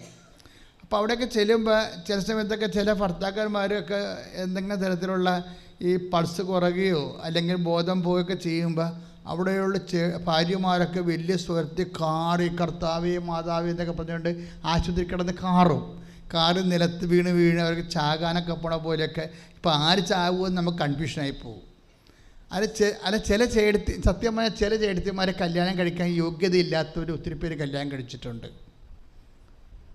എന്താ പ്രശ്നം വെച്ച് കഴിഞ്ഞാൽ ഒരു വിഷയം ഉണ്ടാകുമ്പോൾ ജീവിത പങ്കാളിയെ വിശ്വാസം കൊണ്ട് സപ്പോർട്ട് ചെയ്യാൻ പറ്റുന്നതാണ് ഏറ്റവും വലിയ പുരുഷധനമോ ഏറ്റവും വലിയ സ്ത്രീധനമോ. ഏറ്റവും വലിയ പുരുഷധനമെന്ന് പറയണതും ഏറ്റവും വലിയ സ്ത്രീധനമെന്നും പറയണതും ഒരു ക്രൈസിസിൻ്റെ മുമ്പിൽ ദൈവത്തെ പിടിച്ചെടുക്കാൻ കഴിവാണ് കരുത്തെന്ന് പറയണത്. അപ്പോൾ ഈ മനുഷ്യൻ പറയണത്, എനിക്ക് ഓർമ്മയുണ്ട് എൻ്റെ ബന്ധുക്കളും ഡോക്ടേഴ്സൊക്കെ ആശുപത്രി വരണതും ഓരോരോ കാര്യങ്ങൾ ചെയ്യുന്നതും. പക്ഷേ ഈ അസ്ഥികളെല്ലാം എൻ്റെ നെഞ്ചത്തിൻ്റെ ഉള്ളിൽ കിടന്ന് ഓടണ പോലെ എനിക്ക് തോന്നണുണ്ട്. അത്രയും ഞാൻ പെട്ടുപോയെന്ന് പറയും. അപ്പോഴീ വൈഫിൻ്റെ സ്വരം ഈ മനുഷ്യൻ കേൾക്കും. പക്ഷേ നമ്മളിവിടുന്ന് പോകും, മാതാവ് നമ്മളെ സുഖപ്പെടുത്തി കൊണ്ടുപോകും. എന്താ പറയുക, ഇതാണ് എൻ്റെ ധൈര്യം എന്ന് പറയും. ഇതാണ് എൻ്റെ ധൈര്യം. അതുവെച്ചാൽ ഉടമ്പടി എടുക്കുമ്പോൾ ആ ഉടമ്പടി എടുക്കുന്ന വ്യക്തിയിൽ ശരിക്കും പറഞ്ഞ് എക്സിക്യൂട്ട് ചെയ്യാൻ കഴിവുള്ളവരാണെങ്കിൽ അതിനെക്കുറിച്ചൊരു അവയർനെസ്, ഉടമ്പടി എപ്പോഴും ഒരു അവയർനെസ്സിൻ്റെ പ്രാർത്ഥനയാണ്. എന്നുവെച്ചാൽ അവബോധം ഉണ്ടാകണം. അവബോധം, ഞാൻ ഉടമ്പടി എടുത്ത ആളാണ്, ദൈവം എൻ്റെ കൂടെ വരുന്നുണ്ട്, അമ്മ മാതാവിൻ്റെ സഞ്ചാര സാന്നിധ്യത്തിന് ഞാൻ അവകാശിയാണ്. അതുകൊണ്ട് തന്നെ ഞാൻ അമ്മ എൻ്റെ നിന്ന് വിട്ടുപിരിയാതിരിക്കാൻ വേണ്ടിയുള്ള രീതിയിൽ എൻ്റെ സ്വഭാവത്തെ ഞാൻ പുനഃക്രമീകരിക്കും. അങ്ങനെയുള്ള ബോധം നമുക്കുണ്ടാകണം. അതാണ് അവയർനെസ് എന്ന് പറയുന്നത്. അല്ല ഉടമ്പടി എടുത്തിട്ട് പിന്നെയും വീട്ടിൽ പോയി വായി തോന്നുന്ന പഴയ വ്യക്തികളെ പോലെ തന്നെ എടുത്ത് ചാട്ടവും മുൻകോവും കലഹവും ഭിന്നതയും പിടിച്ചു പറയും കള്ളത്തരവും ഏഷണിയും പരദൂഷണമൊക്കെ ഇട്ട് ചുമ്മാ നടക്കുന്ന ആൾക്കാരില്ല. അവർ ശരിക്കും എനിക്ക് പറഞ്ഞത് ഉടമ്പടി എടുക്കാതിരിക്കുന്നതാണ് നല്ലത്. എന്താ കാര്യം വെച്ച് കഴിഞ്ഞാൽ ഉടമ്പടിയിലൂടെ നമുക്ക് നൽകുന്നത് ദൈവസാന്നിധ്യം വിട്ടുപോകാതിരിക്കാൻ. ദാവീദ് വലിയ അബദ്ധങ്ങൾ ചെയ്തില്ലേ ഒരു മനുഷ്യന്. കാര്യം ദാവീദിൻ്റെ വൈഫ് സാവൂളിൻ്റെ മകളായിരുന്നു. അപ്പോൾ ജെസ്സയുടെ കുടുംബത്തേക്കാൾ കുറച്ചുകൂടി രാജകീയ കുടുംബമാണ് ഈ സാവൂളിൻ്റെ കുടുംബം. അപ്പോൾ അപ്പൻ്റെ രാജകീയമായ ജീവിതവും ഭരണ നൈപുണ്യവും ഈ സ്ത്രീജനത്തിൻ്റെ ആദരവൊക്കെ കിട്ടിയാണ് ഇവളുടെ ബാല്യകാലം തൊട്ട് ഇവർ വളരണത്. പക്ഷെ ദാവീദിനെ സംബന്ധിച്ചിടത്തോളം ഇവർക്ക് ഭർത്താവായി കിട്ടിയ ആൾ പക്ഷേ അയാൾക്ക് വലിയ പഠിപ്പൊന്നുമില്ല, അയാൾ ഇടയനായിരുന്നു. അത് കാരണം ഇവക്ക് ബേസിക്കായിട്ട് ഇവനോട് പുച്ഛമായിരുന്നു. എനിക്ക് എപ്പോഴും തോന്നിയിട്ടുള്ളത് ദാവീദിൻ്റെ വൈഫിന് ഉണ്ടായ ഏറ്റവും വലിയ പരാജയം എന്ന് പറയുന്നത് ദാവീദിലുള്ള ദൈവാംശം കാണാതെ പോയതാണ്. ദാവീദിലുള്ള കാര്യം, നീ ദാവീദിലുള്ള ദൈവാംശം, നമ്മൾ ഡിഗ്രി നോക്കുന്നു, കുടുംബം നോക്കുന്നു, പാരമ്പര്യം നോക്കുന്നു, പക്ഷെ നോക്കേണ്ട കാര്യം എന്താണ്? ദൈവാംശമാണ്. ആ വ്യക്തിയിൽ ദൈവാംശം കാണണം. ഇപ്പോൾ ഈ ബിന്ദു ആ ടൈപ്പാണ്. ബിന്ദുവിലുള്ളത് എന്താണ്? ദൈവാംശം കൂടുതലാണ്. അതുകൊണ്ട് ഏത് ഒരു യുദ്ധകാല സാഹചര്യമാണെന്ന് പറഞ്ഞാലും ബിന്ദു ഈ ഹസ്ബൻഡിനെ കൊണ്ടുപോകും. കാര്യം അവരതിന് കപ്പാസിറ്റിയുള്ള ലേഡിയാണ്. കാര്യം ഈ 6 ഡോക്ടർമാർ ഇവരോട് പറയും ഓപ്പറേഷൻ വേണം. ഇപ്പോൾ അയാൾ ഒരു എഴുന്നേറ്റ് പൊങ്ങാവുന്ന രീതിയിലാകുമ്പോൾ 6 ഡോക്ടർമാർ മാറി മാറി ഇങ്ങനെ second opinion, third opinion, fourth opinion കാണിക്കുമ്പോൾ പറയും ഈ എല്ലാം നേരെയാക്കി എടുക്കണമെങ്കിൽ ഓപ്പറേഷൻ വേണമെന്ന് പറയും. അപ്പോഴും ബിന്ദു പറയും ഓപ്പറേഷൻ വേണമെങ്കിൽ വേണം, പക്ഷെ അതിനാദ്യം കൃപാസന അമ്മയെടുത്ത് പോയിട്ട് വരാമെന്ന് പറയും. ഇതാണ് വിഷയത്തിൻ്റെ ലിങ്ക് മാറ്റം എന്ന് പറയുന്നത്. മനസ്സിലായില്ലേ? അതായത് ഈ വരിയെല്ലൊക്കെ ഒടിഞ്ഞിരിക്കുന്ന ഹസ്ബൻഡിനെ വിശ്വാസം കൊണ്ട് ഗൈഡ് ചെയ്യാനുള്ള ഇവരുടെ കഴിവെന്ന് സ്റ്റിയറിംഗ് കപ്പാസിറ്റി എന്ന് പറയുന്നത് ഭയങ്കരമാണ്. അതായത് വിശ്വാസം നമ്മൾ ദൈവത്തിൽ കലർപ്പില്ലാതെ അവതരിപ്പിക്കുന്നതാണ്. ഇത് ഒരു ഇതിൻ്റെ നിലവാരം ഇത്തിരി കൂടിയ നിലവാരമാണ് വിശ്വാസത്തിൻ്റെ. ഈ മനുഷ്യന് നല്ല ദൃഢഗാത്രനായൊരു മനുഷ്യനാണ്. അയാളെയും കൊണ്ടുവന്ന് ഓപ്പറേഷന് മുമ്പ് ഇവിടെ കൊണ്ടുവരും. ഇവിടെ കൊണ്ടുവന്ന് മാതാവിനെ കാണിച്ചിട്ട് ഒരു ചീട്ടെടുത്തിട്ട് എൻ്റെ അടുത്ത് വരും. അപ്പോൾ എൻ്റെ അടുത്ത് വരുമ്പോൾ ഞാൻ ഇയാളുടെ നടുവിനെല്ലാം തടവി 36 കൊല്ലത്തെ പൗരോഹിത്യത്തിൻ്റെ ഒരു യോഗ്യതയുണ്ട്. അത് വല്ലാതെ യോഗ്യതയാണത്. പിന്നെ പരിശുദ്ധ അമ്മ ജീവനോടെ പ്രത്യക്ഷപ്പെട്ടത് കണ്ട ഒരു യോഗ്യതയുണ്ട്. അമ്മയുടെ പ്രത്യക്ഷീകരണത്തിൻ്റെ യോഗ്യത, 36 കൊല്ലത്തെ പരിശുദ്ധ കുർബാന അർപ്പിച്ചതിൻ്റെ യോഗ്യത, ഇതെല്ലാം കർത്താവിൻ്റെ തിരുസന്നിധിയിൽ വെച്ച് ഞാൻ ഈ മനുഷ്യനെ പിൻകഴുത്ത് മുതൽ താഴെ വരെ ഇങ്ങനെ തടവും. അപ്പം ജനങ്ങൾ വിശ്വാസ പ്രമാണം ചെല്ലുമ്പോൾ ഈ ഒറ്റ തടകിലൂടെ ഈ മനുഷ്യൻ പൂർണ്ണമായി സൗഖ്യപ്പെടും. അപ്പം ഞാൻ പറഞ്ഞു നിങ്ങൾക്ക് സാക്ഷ്യം പറയാൻ തിരിച്ചു വരാൻ പറ്റുമെന്ന് പറയും. എന്താ കാര്യം? ആ സമയത്ത് അറിയാൻ പറ്റും നമുക്ക്, നിങ്ങൾക്ക് സാക്ഷ്യം പറയാൻ വേണ്ടി തിരിച്ചു വരാൻ പറ്റുമെന്ന് പറയും. അപ്പോൾ ഇയാൾ പിറ്റേ ദിവസം പോയി സ്കാൻ ചെയ്ത് നോക്കുമ്പോൾ ഒരു പ്രശ്നമില്ല, മാതാവ് എല്ലാം സെറ്റ് ചെയ്തിരിക്കണം, എല്ലാം. അതായത് എനിക്കെപ്പോഴും പറയാനുള്ളത്, ഒന്നും ഇതിൻ്റെ അച്ചാണിയായിട്ട് പ്രവർത്തിക്കുന്നത് ആരാണ്? ഈ വൈഫാണ്. 6 ഡോക്ടർമാർ പറയുമ്പോൾ ഈ മനുഷ്യൻ പറയുന്നുണ്ട്, ഇത് ഈ അസ്ഥി ഒടിഞ്ഞാക്കി ഇനി എങ്ങനെ വരാനാണ്? പുള്ളി അദ്ദേഹം ബിന്ദുവിനോട് ഈ അസ്ഥി ഒടിഞ്ഞാക്കി എങ്ങനെ വരാനാണ്? നമുക്ക് ഡോക്ടർമാർ പറഞ്ഞാൽ കേൾക്കാം. അപ്പോൾ പറയാം ഡോക്ടർമാർ പറഞ്ഞാൽ നിങ്ങളെ കേട്ടോ, പക്ഷേ നമുക്ക് അമ്മയ്ക്ക് ഇപ്പോൾ കണ്ടിട്ട് വന്നിട്ട് എന്താണെന്ന് ചെയ്യാം. അവരുദ്ദേശിക്കുന്നത് ിനേക്കാൾ മെച്ചമായിട്ടാണ് അമ്മ ആ വിഷയം ചെയ്യണത്. ആ സാക്ഷ്യം കിടക്കുന്നുണ്ട്, നിങ്ങൾ നോക്കണം. എന്ന് വെച്ച് കഴിഞ്ഞാൽ ഞാൻ എന്തുകൊണ്ടാണ് ഈ സാക്ഷ്യം ഇങ്ങനെ പറയണമെന്ന് ചോദിച്ചു കഴിഞ്ഞാൽ, നിങ്ങൾ ഇപ്പോഴും പല ആൾക്കാർക്കും നേരം വെളുത്തിട്ടില്ല. അവരിങ്ങനെ ഒരു അനുഷ്ഠാനം പോലെ അങ്ങനെ ഉടമ്പടി എടുത്ത് ഒക്കട്ടെ, ഒക്കുമായിരിക്കില്ല, ഒക്കത്താ കൊള്ളാം, ഇങ്ങനെയൊക്കെ പറഞ്ഞാൽ പോഴം കളിയായിട്ട് നടക്കുന്ന ആൾക്കാരുണ്ട്. ഒത്തിരി പേരുണ്ട്. അവർ സീരിയസ് ആയിട്ട് എടുത്തിട്ടില്ല, സാധനം വിഷയം എടുത്തിട്ടില്ല. അവർ ആരുമൊക്കെ ഉടമ്പടി എടുത്ത് അവർക്ക് എന്തൊക്കെ കിട്ടിയെന്ന് പറഞ്ഞ് ചുമ്മാ വന്ന് നമ്മളൊക്കെ ഇനി ഉടമ്പടി എടുത്തിട്ടില്ലെന്ന് വേണ്ട എന്ന് പറഞ്ഞുകൊണ്ട് വന്ന് ഉടമ്പടി എടുത്ത ആൾക്കാരുണ്ട്. ഇനിയിപ്പോൾ ഉടമ്പടി എടുത്തില്ലെന്നും പറഞ്ഞ് വേണ്ട, എടുത്തേക്കാം, എന്നാൽ അവർ ഉടമ്പടിക്കൊണ്ട് തന്നേക്കാൻ പറയും. അങ്ങനെ വന്ന് പറഞ്ഞിട്ടുണ്ട് പണ്ടൊക്കെ ആൾക്കാർ. ഇവിടെ ഒരു ഉടമ്പടി വേണമല്ല എന്ന് പറയും. അവരെങ്ങനെ പറയും? ഈ എന്തോ ഈ അമ്മ പറഞ്ഞിട്ട് മൂത്ത ചേച്ചിക്ക് പൂങ്കാവിൽ പോവുകയാണ്, വേറെ ചേർത്തയിൽ നിന്ന് വന്ന് പൂങ്കാവിലേക്ക് പോവുകയാണ്. അപ്പോൾ മൂത്ത ചേച്ചിക്ക് എന്തോ നല്ല മീൻ കിട്ടിയിട്ട് കൊടുക്കാൻ വേണ്ടി അമ്മ കൊടുത്തു വിട്ടിട്ട് അനിയത്തി പോവുകയാണ്. അപ്പോൾ അമ്മ പഠിക്കവരെ മാറിയിട്ട് ഇടി നീ പോണ വഴിക്കാ കൃപാസനത്തിനോട് അവിടെ എടുത്തോളാൻ പറഞ്ഞു. അങ്ങനെ പിന്നെ ഞങ്ങളിവിടെ അപ്പോൾ ഇവിടെ അവർക്ക് നിർത്തി ഈ മീൻ ചീഞ്ഞ് പോകത്തില്ലേ, മീൻ അവിടെ കൊണ്ട് വെച്ചിട്ട് എളുപ്പം ഒരു ഉടമ്പടിക്കട്ടെ, ഉടമ്പടി അവിടെ കൊണ്ട് ബഹളം ഉണ്ടാക്കും. അവർക്കറിയത്തില്ല എന്താ ഉടമ്പടി എന്നുള്ളത് സംബന്ധിച്ചിടത്തോളം. ആദ്യകാലങ്ങളെ കാര്യം പറയാം, 2016 അപ്പോൾ ഇതുപോലെ അല്ലെങ്കിലും ഉടമ്പടിയോട് കമ്മിറ്റ് ചെയ്യാത്ത ആൾക്കാരുണ്ട്. അവർ വളരെ ശ്രദ്ധിക്കണം. കമ്മിറ്റ് ചെയ്യില്ല, എടുത്തു വെച്ചിട്ടുണ്ട് ഉടമ്പടി. എന്നിട്ട് ഇതുപോലെ ഓരോ പ്രത്യക്ഷയുടെ പ്രാർത്ഥന നടത്തുന്നുണ്ട്, പിന്നെ ഇതുപോലെ ഉടമ്പടി ധ്യാനം കൂടുന്നുണ്ട്. പക്ഷേ ഉടമ്പടിയിലേക്ക് അവർ ഇൻവോൾവ് ആയിട്ടില്ല.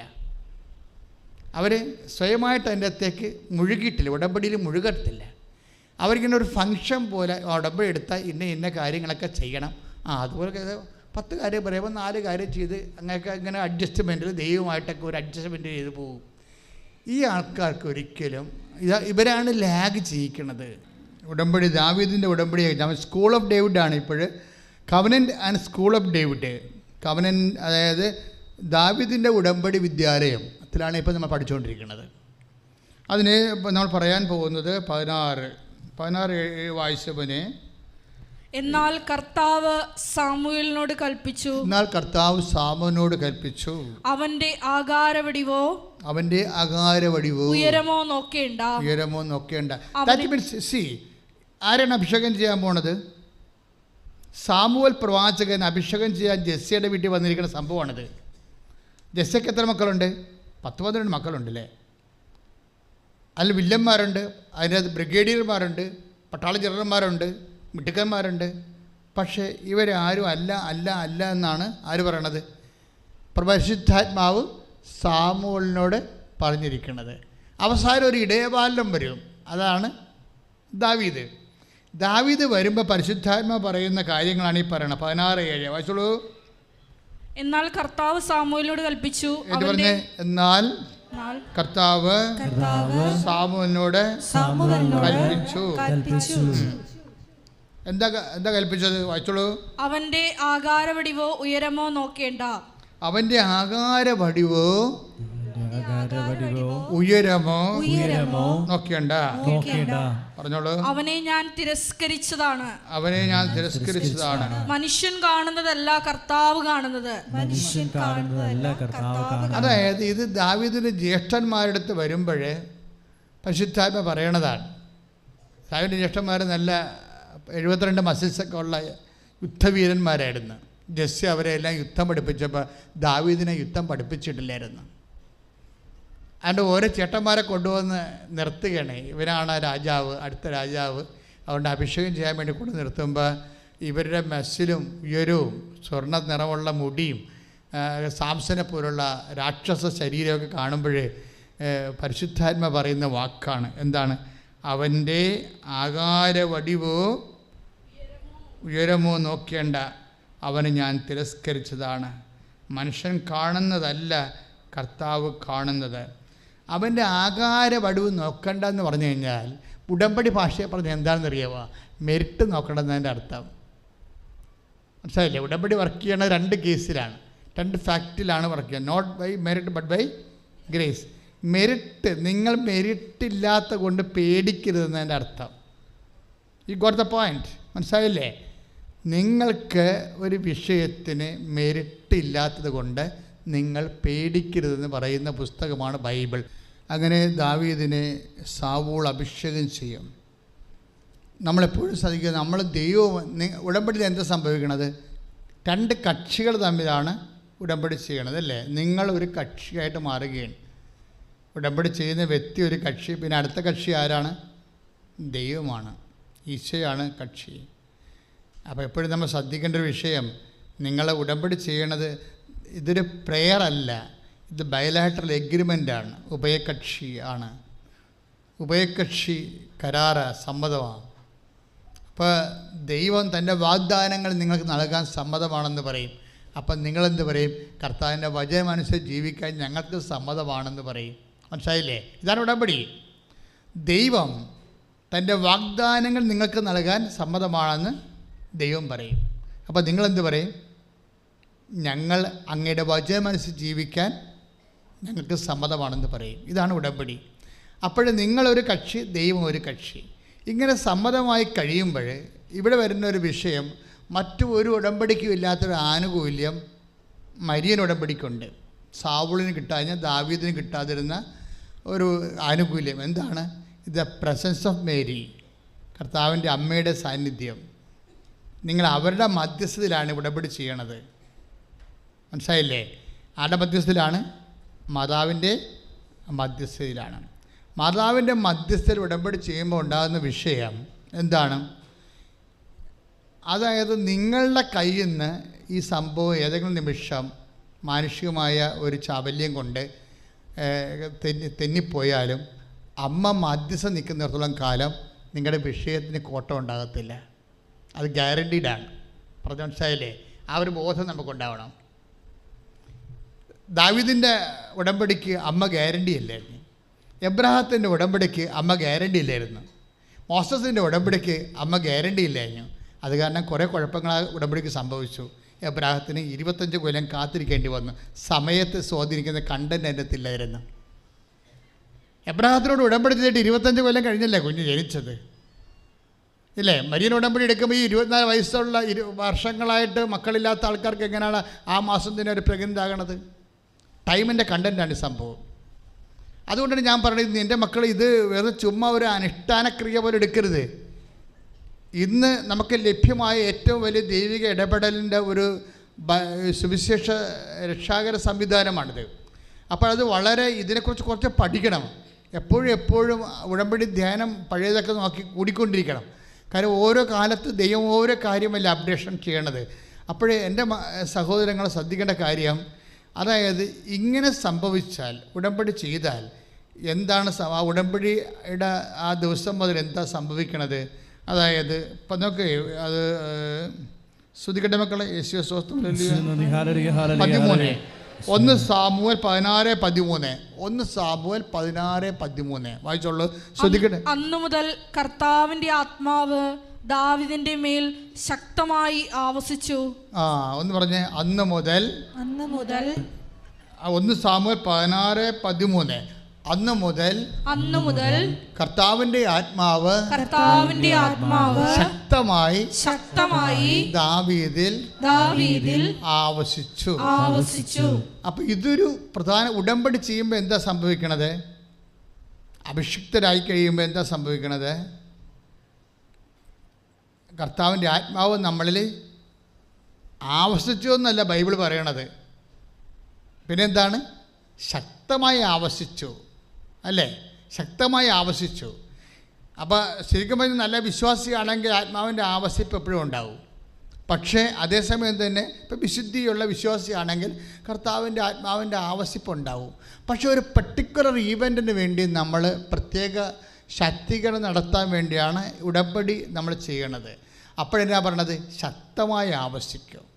അതാണ് വിഷയം. അതാണ് 1 സാമുവേൽ 16:13. അന്ന് മുതൽ പറഞ്ഞ്, അന്നു മുതൽ കർത്താവിന്റെ ആത്മാവ് ദാവീദിന്റെ മേൽ ശക്തമായി ആവസിച്ചു. ഈ ഉടമ്പടിയോടുകൂടി ശക്തമായ ഒരു ആവസിപ്പാണ് വരണത്. ദൈവത്തിൻ്റെ സാന്നിധ്യവും അതുപോലെ തന്നെ ആത്മാവിൻ്റെ ആവസിപ്പും. ഇത് മെയിൻറ്റെയിൻ ചെയ്യാനാണ് ഞാൻ നിങ്ങൾക്ക് സുവിശേഷ അഭ്യാസങ്ങൾ നൽകിയിരിക്കുന്നത്. മനസ്സിലായില്ലേ? കർത്താവിൻ്റെ ആവശ്യത്തിൽ നിങ്ങൾ നിൽക്കാനും വളരാനും വേണ്ടിയാണ് കർത്താവിൻ്റെ വചനം. ഞാൻ രോഗിയായിരുന്നു, നിങ്ങളെന്നെ കണ്ടു, അല്ലേ? ഞാൻ കാരാഗ്രഹവാസിയായി, നിങ്ങളെന്നെ സന്ദർശിച്ചു. ഞാൻ നഗ്നനായിരുന്നു, നിങ്ങളെന്നെ ഉടുപ്പിച്ചു എന്നൊക്കെ പറയുന്നത് ആരാണ്? കർത്താവിൻ്റെ വചനമാണ് നമ്മൾ നിറവേറ്റുന്നത്. എന്തിനാണ്?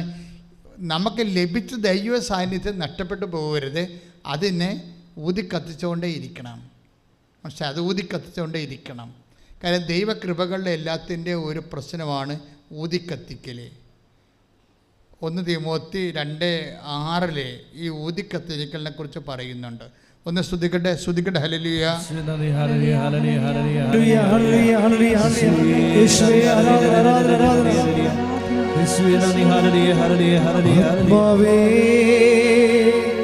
ആത്മാവേ ഞങ്ങളിൽ നിറയണമേ. ആത്മാവേ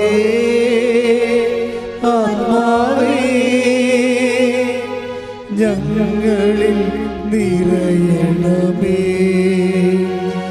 ആത്മാവേ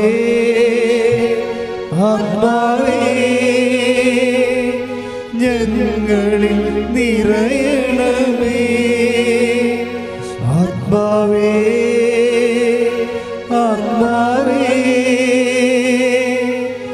ഞങ്ങളിൽ നിറയണമേ. 2 തിമോത്തിയ ലേഖനത്തിലെ 1:6 വായിച്ചോളൂ. എന്റെ കൈവപ്പിലൂടെ നിനക്ക് ലഭിച്ച ദൈവിക വരം വീണ്ടും ഉജ്ജ്വലിപ്പിക്കണമെന്ന് ഞാൻ നിന്നെ അനുസ്മരിപ്പിക്കുന്നു. അതായത് എൻ്റെ കൈവപ്പിലൂടെ നമുക്ക് കൂദാശകളിലൂടെ ലഭിക്കുന്ന ദൈവിക വരമാണ്. കൈവപ്പെല്ലാം വരണ എവിടെയാണ്? കൂദാശകളല്ലേ? സക്രമെൻ്റൽ ഗ്രേസാണ്. ഈ സക്രമെൻ്റൽ ഗ്രേസിന് നമ്മൾ എന്ത് ചെയ്യണം? കൂദാശയില്ലേ? ജ്ഞാനസ്ഥാനമുണ്ട്, അതുപോലെ തന്നെ സ്ഥൈര്യലേപനമുണ്ട്, വിശുദ്ധ കുർബാന. പിന്നെ കയ്യൊപ്പുണ്ടാകുന്ന ഓരോ ഫണ്ടമെൻ്റൽ സക്രമെൻ്റൽ ഗ്രേസ് ഉണ്ട്. ഇത് സക്രമെൻ്റൽ ഗ്രേസ് നമ്മൾ കുർബാന കൂടുമ്പോഴും നമ്മൾ ഉജ്ജ്വലിപ്പിക്കുകയാണ് ചെയ്യണത്. ഈ കൈവെപ്പിലൂടെ ലഭിക്കുന്ന ദൈവിക വരത്തെ നമ്മൾ എന്ത് ചെയ്യണം? ഊതിക്കത്തിക്കണം, ഇല്ലേ? ഈ ഊതി കത്തിക്കണം എങ്ങനെയാണ്? അവൻ പറയണ പോലെ ചെയ്തുകൊണ്ടാണ് നമ്മൾ ഊതി കത്തിക്കണത്, അല്ല വേറൊരു കയ്യൊപ്പ് എടുത്തുകൊണ്ടല്ല. പറഞ്ഞാൽ മനസ്സിലായില്ലേ? ഈ സക്രമെൻ്റൽ ഗ്രേസാണ് നമുക്ക് കിട്ടിയിരിക്കുന്നത്, കൗദാശിക വരപ്രസാദം. ഈ കൗദാശിക വരപ്രസാദമാണ് കൈവെപ്പിലൂടെ ലഭിക്കുന്നത്. അതാണ് 2 തിമോത്തി 1:6 എന്ന് പറഞ്ഞ്, എൻ്റെ കൈവെപ്പിലൂടെ നിങ്ങൾക്ക് ലഭിച്ച ദൈവിക വരം ഊതിക്കത്തിക്കണമെന്നാണ് ഞാൻ ആഗ്രഹിക്കുന്നത്. അപ്പോൾ നിങ്ങൾ when you are doing the mission work, actually what you are doing, you are Fanning the flames the grace. അതായത് നിങ്ങൾ ഒരു മിഷൻ വർക്ക് ചെയ്യണം. എന്ത്? അവൻ പറയണ പോലെ ചെയ്യാൻ. നിങ്ങൾ ചെയ്യണത് എന്താണ്? കർത്താവിനെ അറിയിക്കുന്നു, അറിഞ്ഞവരെ ആഴപ്പെടുത്തുന്നു. അതിനുവേണ്ടി കഷ്ടപ്പെട്ടുകൊണ്ടുപോയി നിങ്ങൾ ചെയ്യണത് എന്താണ്? കൃപാസനം പത്രം കൊടുക്കുകയാണ്. ഞാൻ പണ്ടും പറയുമായിരുന്നു, പത്രം കൊടുക്കുമ്പോൾ പ്രാർത്ഥിച്ച് കൊടുക്കണമെന്ന്. എന്താ കാര്യം? അത് ഗ്രേസ് ഫോസ്റ്റർ ചെയ്യുന്ന ഒരു നടപടിക്രമത്തിൻ്റെ ഭാഗമാണ്. അല്ലാതെ ഈ സിനിമക്കാർ അല്ലെങ്കിൽ ഈ ചില ഓണത്തിന് പരിപാടിയൊക്കെ നടത്തുന്ന ക്ലബ്ബുകാർ നോട്ടീസ് കൊടുക്കത്തില്ലേ? അതുപോലെ വല്ലവൻ്റെയും പെടലിക്കൊണ്ട് ചാണ്ടിയിട്ട് ഇനി എത്ര പത്രമുണ്ട്, ഇനി 7, ഓയ്യോ ഇന്ന് 7 വിട്ടു, എവിടെ പോയിട്ടുണ്ടായിരുന്നു, പിന്നെ ഉണ്ട്, ഇനി എത്ര പത്രമുണ്ട്, ഇന്ന് 4. ഇങ്ങനെ കൊടുക്കുന്ന കുറേ പെരിച്ചാഴികളുണ്ട്. അവിടെ കാര്യത്തിൽ ഇറക്കാൻ ഒരു തീരുമാനമായിട്ടുണ്ട്. നിങ്ങൾ ഇതൊരു മിഷനാണിത്, ഫാൻ ആൻഡ് ഫ്ലെയിംസാണ്. ഒരു പത്രം കയ്യിൽ നിന്ന് വിടുമ്പോൾ 10 പ്രാർത്ഥനയും കയ്യിൽ നിന്ന് പോകണം. കർത്താവേ, ഞാൻ പത്രം കൊടുക്കാൻ എനിക്ക് പറ്റത്തുള്ളൂ, പക്ഷെ അവരത് വായിക്കണം. അത് വായിച്ചാൽ മാത്രം പോരെ ഈശോയെ, അവർ നിന്നെ തിരക്കി വരണം, നിന്നെ അറിയണം. കർത്താവെ, നിന്നെ അറിയിക്കാൻ, അറിഞ്ഞവരെ ആഴപ്പെടുത്താൻ എന്നെ ഉപകരണമാക്കണമേ. പ്രിയമുള്ളവരെ, അപ്പോൾ ഈ നിമിഷം വരെ നമുക്ക് കിട്ടിയിട്ടുള്ള വെളിപാടുകൾ എന്താണ്? നമ്മൾ ഉടമ്പടി എടുക്കുമ്പോൾ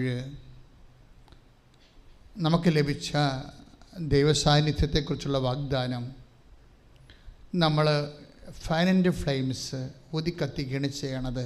എന്തിലൂടെയാണ്? ഉപവിപ്രവർത്തനങ്ങളിലൂടെ.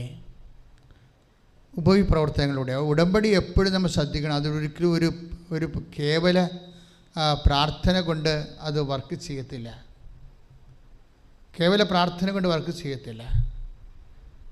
അത് ചില വിശ്വാസ വീരന്മാരൊക്കെ ചെയ്യണമെന്ന് വെച്ച് കഴിഞ്ഞാൽ അവർ പറയുന്നതിനേക്കാൾ കൂടുതൽ, കാര്യം ഇത് 80% പ്രേക്ഷിത പ്രവർത്തനമാണ്. കർത്താവ് പറഞ്ഞതുപോലെ നടപ്പിൽ വരുത്തുന്ന പ്രാർത്ഥനയാണത്. അതിപ്പം ഞങ്ങൾ ഒരു നോട്ട് മാത്രമേ തന്നിട്ടുള്ളൂ. പക്ഷെ നിങ്ങളത് നിങ്ങളുടെ രീതിയിൽ കർത്താവിൻ്റെ മനസ്സ് റീഡ് ചെയ്തുകൊണ്ട് അതൊന്ന് പൊലിപ്പിക്കണത് നല്ലതാണ്. കർത്താവിൻ്റെ മനസ്സെന്താ പറയണത്? നിങ്ങളോട് 1 മൈൽ പോകാൻ ആവശ്യപ്പെടുന്നതിൻ്റെ കൂടെ നിങ്ങൾ 2 മൈൽ പോകണം. ശണ്ടകൂടി മേലങ്കി ഉടുപ്പ് കരസ്ഥമാക്കാൻ ഉദ്യമിക്കുന്നവന് നിങ്ങൾ മേലങ്കി കൂടി വിട്ടുകൊടുത്തേക്കണം. അപ്പോൾ നമുക്ക് നഷ്ടപ്പെടുന്ന വിഷയങ്ങൾ അത് കൂടുതൽ കർത്താവിൻ്റെ നാമത്തിൽ അക്സെപ്റ്റ് ചെയ്യാൻ വേണ്ടി അതൊരു പ്രവർത്തനത്തിൻ്റെ ഭാഗമാണ്. പറഞ്ഞ മനസ്സിലായില്ലേ? അച്ഛൻ പറഞ്ഞ മനസ്സിലായില്ലേ?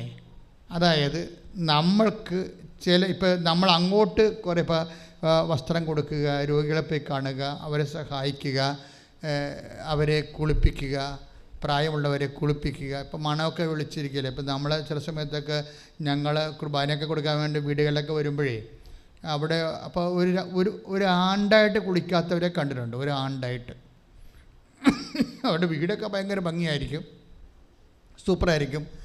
അപ്പനും അമ്മയൊക്കെ ഏതെങ്കിലും ഇറയത്ത് എവിടെയെങ്കിലും കൊണ്ട് അവർ അഡ്ജസ്റ്റ് ചെയ്ത് ഈ സൂക്ഷിച്ചിരിക്കുക. അവരുടെ ചുമയും പിന്നെ അവിടെ ഏമ്പക്കമൊക്കെ വീട്ടുമുറ്റത്ത് വരാതിരിക്കാൻ വേണ്ടി അവരെവിടെയെങ്കിലും കൊണ്ട് ഇവർ അഡ്ജസ്റ്റ് ചെയ്യും. അവർ ചിലപ്പോൾ നോക്കും, ചിലപ്പോൾ നോക്കത്തില്ല. അപ്പം അങ്ങനെയൊക്കെ കിടക്കുമ്പോൾ അവരവിടെ മണം വെക്കും. അപ്പം അങ്ങനെ എന്നാലും മരിക്കാൻ നേരത്ത് ഞങ്ങളെ വിളിച്ചുകൊണ്ട് പോകില്ല കുർബാന കൊടുക്കാനും കുമ്പസാരിപ്പിക്കാനൊക്കെ.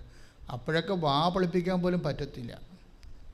അപ്പോൾ ഇങ്ങനെയുള്ള ആൾക്കാരൊക്കെ കുടുംബത്തിൽ ഉണ്ടാകും, തറവാട്ടിലുണ്ടാകും.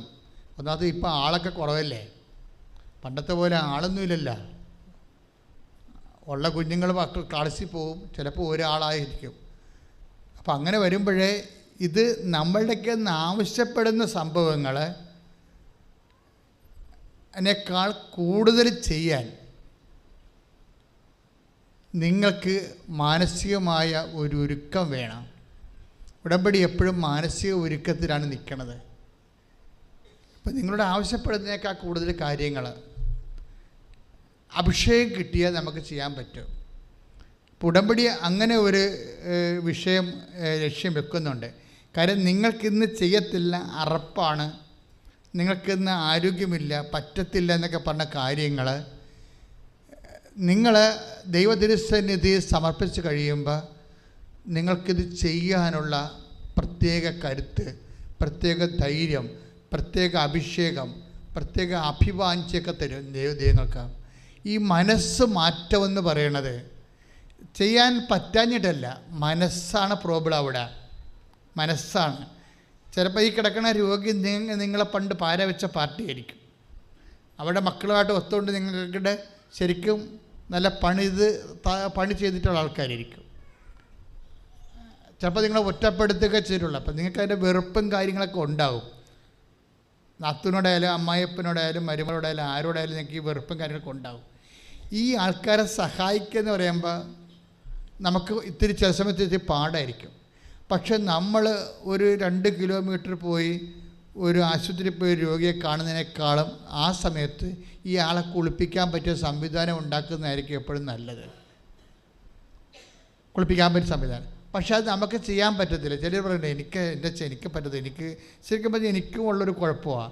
ഈ രോഗികളെ കുർബാന കൊടുക്കാൻ മുമ്പ് അവർ കുർബാന വെച്ച് കൊടുക്കുമ്പോൾ ഞാൻ ഛർദ്ദിക്കും. കാര്യം എനിക്ക് ചെറിയ മണം അടിച്ച് കഴിഞ്ഞാൽ അപ്പം തന്നെ ചുരുക്കമുണ്ടാകണം. പക്ഷേ എൻ്റെ ജോലി എനിക്ക് ചെയ്യാതിരിക്കാൻ പറ്റുമോ? ഞാൻ പറഞ്ഞു, ഈശോ അത് വേറെ വിഷയം, എനിക്കെന്ത് സംഭവിച്ചാലും ഞാനത് ചെയ്യും. അത് തീരുമാനമാണത്. ആ തീരുമാനം അത്. കാര്യം ഇവർ വർഷങ്ങളെ ഈ കഫം ഇങ്ങനെ തിളക്കുമല്ല, തൊണ്ടയിൽ കിടന്ന് കഫം ഇങ്ങനെ തിളക്കുകയെ. നിങ്ങൾക്ക് വല്ലപ്പോഴും ഒരു രോഗിനെ കണ്ടാൽ മതി. ഞങ്ങളെ സംബന്ധിച്ചിടത്തോളം ജീവിതകാലം മുഴുവൻ കാണണ്ടേ. അപ്പോൾ എത്രയോ രോഗികളെ കാണും. അപ്പോഴേ കഫം തിളച്ച ഈ പഴയ കഫമല്ലേ, പഴയ കഫം 10-16 ദിവസമൊക്കെ പഴക്കമുള്ള കഫം തൊണ്ടയെന്ന് പറഞ്ഞാൽ ബാക്ടീരിയയും അണുക്കളുമായിട്ടൊക്കെ ഇരിക്കണം. ഈ ആൾക്കാരത്ത് നമ്മൾ കുർബാന കൊടുക്കാൻ പോണത്. അതുകൊണ്ട് നമ്മൾ ചെല്ലുമ്പോൾ തന്നെ നമുക്ക് ആ മുറി കയറുമ്പോൾ തന്നെ നമുക്ക് തല ചിടിക്കാൻ തോന്നും. പക്ഷേ ഈശോ എന്ന് വിളിച്ചുകൊണ്ട് നമ്മൾ ചെല്ലും. അപ്പോൾ എന്നെ സംബന്ധിച്ച് ഇവിടെയൊക്കെ ഇതിനൊക്കെ ഒരു അഭിഷേകമുണ്ട് ഇതിൻ്റെ അകത്ത്. അതായത് നമ്മൾ ചെയ്യാൻ തീരുമാനിച്ചാൽ ഈശോ നമ്മുടെ ഹാർട്ട് ചേഞ്ച് ചെയ്യും.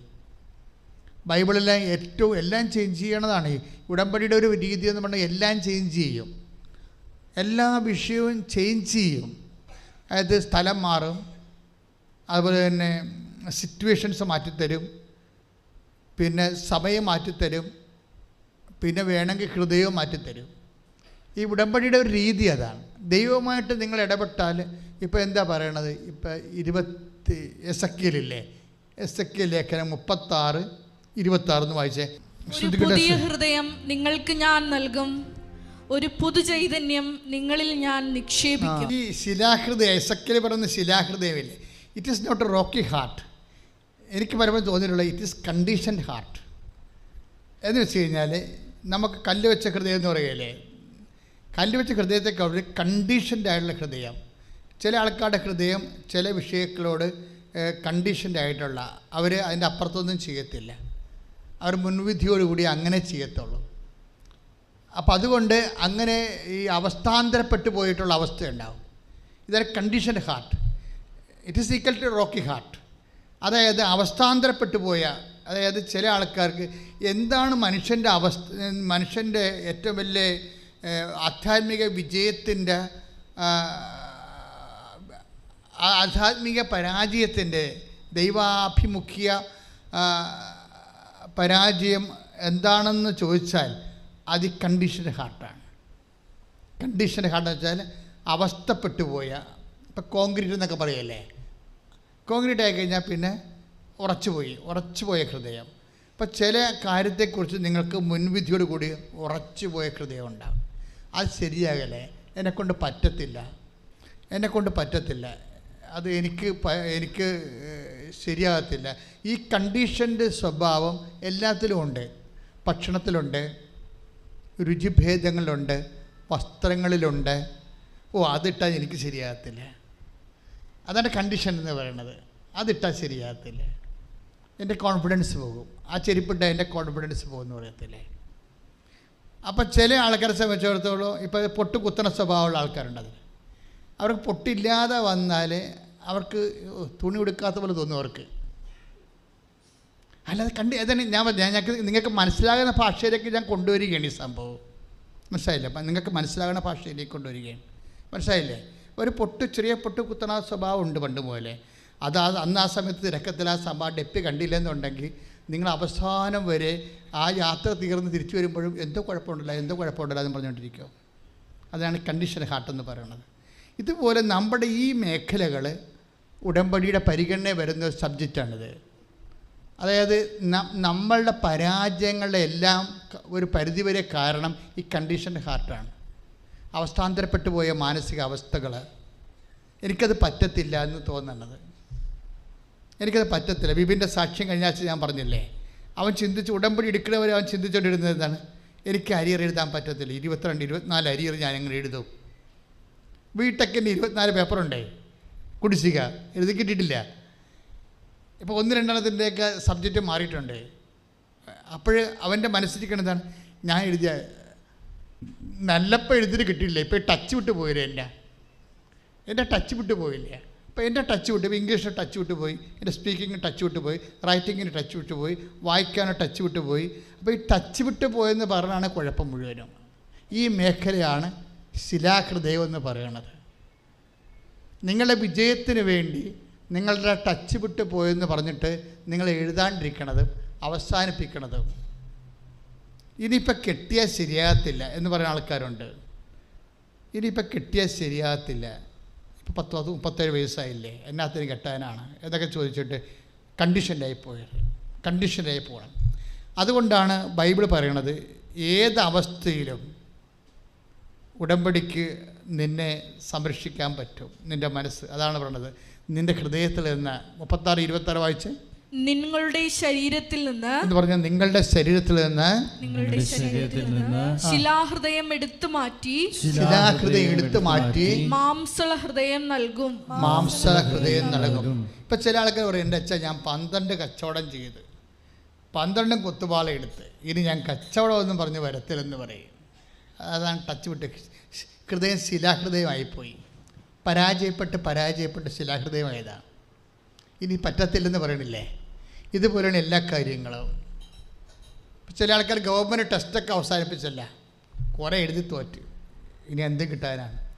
ഇത് എൻ്റെ മക്കളൊരു കാര്യം പറയണം.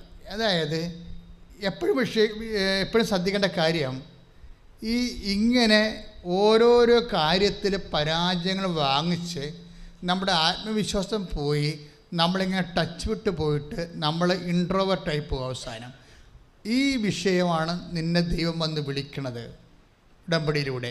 കാര്യം ഇതാണ്, ഇത് മെറിറ്റിൽ വർക്ക് ചെയ്യണതല്ല. നീ ടച്ച് വിട്ട് പോയെന്ന് പറഞ്ഞാൽ നീ മുഴുവൻ നിൻ്റെ പരാതികളും ആത്മവിശ്വാസം കുറഞ്ഞു പോയി, എന്നെക്കൊണ്ട് പറ്റത്തില്ല എന്നൊക്കെ പറയണത്. എന്താണ് നീ പറയണത്? എന്നെക്കൊണ്ട് പറ്റത്തില്ലെന്നല്ലേ പറയണത്, അല്ലേ? ദാറ്റ് മീൻസ് മെറിറ്റില്ലെന്ന് എൻ്റെ അർത്ഥം. എൻ്റെ മെറിറ്റ് ഇത് വർക്ക് ചെയ്യത്തില്ലെന്ന് എൻ്റെ അർത്ഥം. പക്ഷെ ഉടമ്പടി എന്താ പറയണത്? നിൻ്റെ ഗ്രേസിൽ ഇത് വർക്ക് ചെയ്യുമെന്ന്. ഗ്രേസ് വർക്ക് ചെയ്യണേ എങ്ങനെയാണ്? വരപ്രസാദം മെറിറ്റ് പോട്ടെ, മെറിറ്റിൻ്റെ കാര്യം പറഞ്ഞത്. നിൻ്റെ ശിലാഹൃദയം മെറിറ്റിൽ മാത്രം ആശ്രയിച്ച് പരാജയപ്പെട്ട് ഇനി മുന്നോട്ട് പോകാൻ നിവർത്തിയില്ലെന്ന് പറയുന്ന നിൻ്റെ ശിലാഹൃദയം ഞാൻ ഉടമ്പടിയിലൂടെ എടുത്തു മാറ്റും. പകരം എന്ത് തരും? മാംസളമായ ഹൃദയം തരുമെന്ന്. ഗ്രേസ്ഫുൾ ഹാർട്ട്, വരപ്രസാദം നിറഞ്ഞ ഒരു ഹൃദയം നിനക്ക് തരും. എന്തിനെന്നറിയാവോ? ഇത് നിനക്ക് ദൈവത്തെ സ്നേഹിക്കാനുള്ള ഹൃദയമാണ്, ചെയ്യാനുള്ള ഹൃദയമല്ല. ചെയ്യണതാരായിരിക്കും? ദൈവമായിരിക്കും. നീ ആയിരിക്കത്തില്ല ചെയ്യണത്. ദൈവത്തെ അറിയാനും സ്നേഹിക്കാനും അംഗീകരിക്കാനും ദൈവത്തിനെ പ്രണയിക്കാനും ദൈവത്തിന് സാക്ഷ്യം വഹിക്കാനും വേണ്ടി ഒരു പുതിയ ഹൃദയമാണ് നിനക്ക് ദൈവത്തെ സ്നേഹിക്കാൻ തരണത്. പക്ഷേ നിനക്ക് വേണ്ടി ചെയ്യണതാരായിരിക്കും? അത് ദൈവമായിരിക്കും. അതാണ് not by merit but by grace. ഇതെന്തുകൊണ്ടാണ്? ദൈവം നമുക്ക് വേണ്ടി നിലകൊള്ളും. പാസ്പോർട്ട് ഓഫീസിലായാലും ഞാൻ നിനക്ക് വേണ്ടി, ഞാൻ നിന്നെ റെക്കമെൻഡ് ചെയ്യുമെന്ന് പറയത്തില്ലേ? ഞാൻ നിന്നെ റെക്കമെൻഡ് ചെയ്യും, ഞാൻ നിനക്ക് വേണ്ടി നിലകൊള്ളും. അത് എവിടെയാണ്? സ്ഥലവളവിൻ്റെ സ്ഥലത്തായാലും ശരി, ഭാഗ ഉടമ്പടി ആയാലും ശരി, ഒരാൾ വന്ന് നിൽക്കും. നീ ഉടമ്പടി ചെയ്യുമ്പോൾ നിന്നെ സപ്പോർട്ട് ചെയ്യാൻ, നിനക്ക് വേണ്ടി നിലകൊള്ളാൻ വേണ്ടി ഒരാൾ വരും. 36:9 അങ്ങനെ ഒരു വചനമുണ്ട്. ഇതാ ഞാൻ നിങ്ങൾക്ക് വേണ്ടി നിലകൊള്ളുന്നു. ഒന്ന് പറഞ്ഞേ, ഇതാ ഞാൻ നിങ്ങൾക്ക് വേണ്ടി നിലകൊള്ളുന്നു. അതായത് എവിടെ ചെന്നാലും നിങ്ങൾക്ക് വേണ്ടി നിലകൊള്ളാൻ ഒരാൾ. ഈ ആളുടെ സാന്നിധ്യം മനസ്സിലാക്കാൻ വേണ്ടിയാണ് നമ്മുടെ ഹൃദയം കോഗുലേറ്റ് ചെയ്യണത്. എങ്ങനെയാണ്? ഉരുക്കിയെടുക്കും.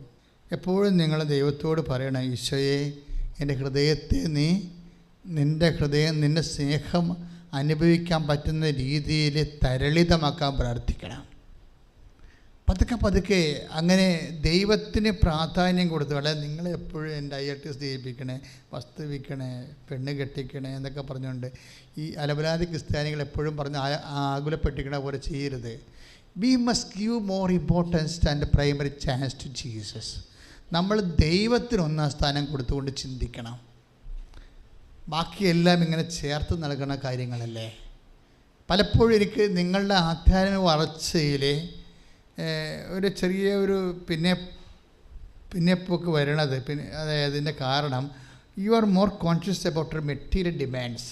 നിങ്ങൾക്ക് നിങ്ങളുടെ ജീവിത ആവശ്യങ്ങളെക്കുറിച്ച് ഓവറായിട്ടുള്ള വറിയാണ്. നോ, നിങ്ങൾ ദൈവത്തെക്കുറിച്ച് വറി ചെയ്യുക. ഉടമ്പടിയിൽ ഒത്തിരിയേറെ ചെയ്താൽ തീരാത്തത്രയും സുവിശേഷ വേലകളും നമ്മൾ എളിമപ്പെടുത്തുന്ന സുവിശേഷ വേലയും ദൈവത്തെ മുൻനിർത്തി മാത്രം ചെയ്യാൻ പറ്റണ കുറേ കാര്യങ്ങളൊക്കെ ഉണ്ട് ഉടമ്പടിയിൽ, അല്ലേ?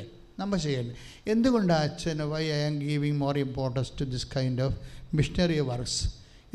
ഇങ്ങനെയുള്ള കാര്യങ്ങൾക്ക് എന്താ പ്രാധാന്യം കൊടുക്കണമെന്ന് അറിയാമോ? ഇപ്പം നിങ്ങൾ പറയും, അച്ഛാ എനിക്ക് 4 കോടി കടവാണ്, ഞാൻ ഈ 10 കൊണ്ടുകൊണ്ട് നടന്ന് അവിടെ ഇവിടെ കൊടുത്തു കഴിഞ്ഞാൽ എൻ്റെ കടന്മാർ എൻ്റെ കടക്കാർ വന്ന് എൻ്റെ പിടയ്ക്ക് പിടിക്കത്തില്ലേ? ഞാൻ കട അന്വേഷിക്കാനുള്ള കാര്യങ്ങൾ തിരക്കല്ലേ പോകേണ്ടത്? എൻ്റെ മക്കളെ, ഞാനൊരു കാര്യം നിങ്ങൾ പറയട്ടെ. ഞാനൊരു 21 ലക്ഷം മനുഷ്യരെടുത്തിട്ടുണ്ട് കൗൺസിലിംഗ്. എപ്പോഴും ഞാൻ പറയും 21 ലക്ഷം വന്ന്. മേ ബി ഒരു കേരളത്തിൽ അങ്ങനെ ആരും എടുത്ത് കാരണം എൻ്റെ ജോലി കൗൺസിലിംഗ് ആയിരുന്നു ആദ്യമേ. കുറച്ച് കാലം കഴിഞ്ഞ് ഇടവക വികാരിയായത് കാരണം ധ്യാനമൊന്നും പുറത്തു പോയി അധികാരം താമസം ചെയ്യാൻ പറ്റത്തില്ല. പിന്നെ എൻ്റെ അടുത്ത് വന്നുകൊണ്ടിരിക്കുന്ന 87 മുതൽ വരാൻ തുടങ്ങിയില്ല ആൾക്കാർ, 87 മുതൽ. അപ്പോഴെന്ത് സംഭവിച്ചു കഴിഞ്ഞാൽ ഈ മനുഷ്യന്മാരുമായിട്ട് 21 ലക്ഷം മനുഷ്യരെന്ന് പറയുമ്പോൾ 2-3 കോടി പ്രശ്നം കാണത്തില്ലേ അവർക്ക്? 2-3 കോടി പ്രശ്നങ്ങൾ. ഈ പ്രശ്നങ്ങളൊക്കെ എങ്ങനെയാണ് പരിഹരിക്കണത്? ശരിക്കും പറഞ്ഞാൽ നമ്മൾ ദൈവത്തിൻ്റെ ജോലി ചെയ്യുമ്പോൾ ദൈവം നമ്മുടെ ജോലി ചെയ്യും. അതാണ് സംഭവം. എന്താ വെച്ചാൽ ചില സമയത്ത് മെരിട്ട് കൊണ്ട് ഒരു ചുക്ക് നടക്കത്തില്ല. ചില സമയത്ത് മെരിട്ട് കൊണ്ട് ഒരു ചുക്കും നടക്കത്തില്ല. എന്ന് വെച്ചാൽ മെരിട്ടെന്ന് പറയുന്നത് എന്താണ്? നമ്മുടെ യോഗ്യത കൊണ്ട് ചില സമയത്ത് നമ്മുടെ ജീവിതത്തിൽ ഒന്നും ചെയ്യാൻ പറ്റത്തില്ല. കാര്യം നമ്മളുടെ ആവശ്യം നമ്മുടെ യോഗ്യതയേക്കാൾ കൂടുതലല്ലേ? മനസ്സിലായില്ല? അത് എപ്പോഴും എൻ്റെ മക്കളത് മനസ്സിലാക്കണം അതിനെക്കുറിച്ച്. അതായത് നമ്മുടെ ആവശ്യം നമ്മുടെ യോഗ്യതയേക്കാൾ കൂടുതലാവും.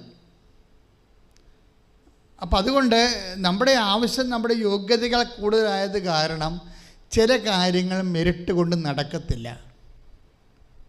പിന്നെ എന്തുകൊണ്ടാണ് നടക്കുന്നത്? ഗ്രേസ് കൊണ്ടാണ് നടക്കുന്നത്.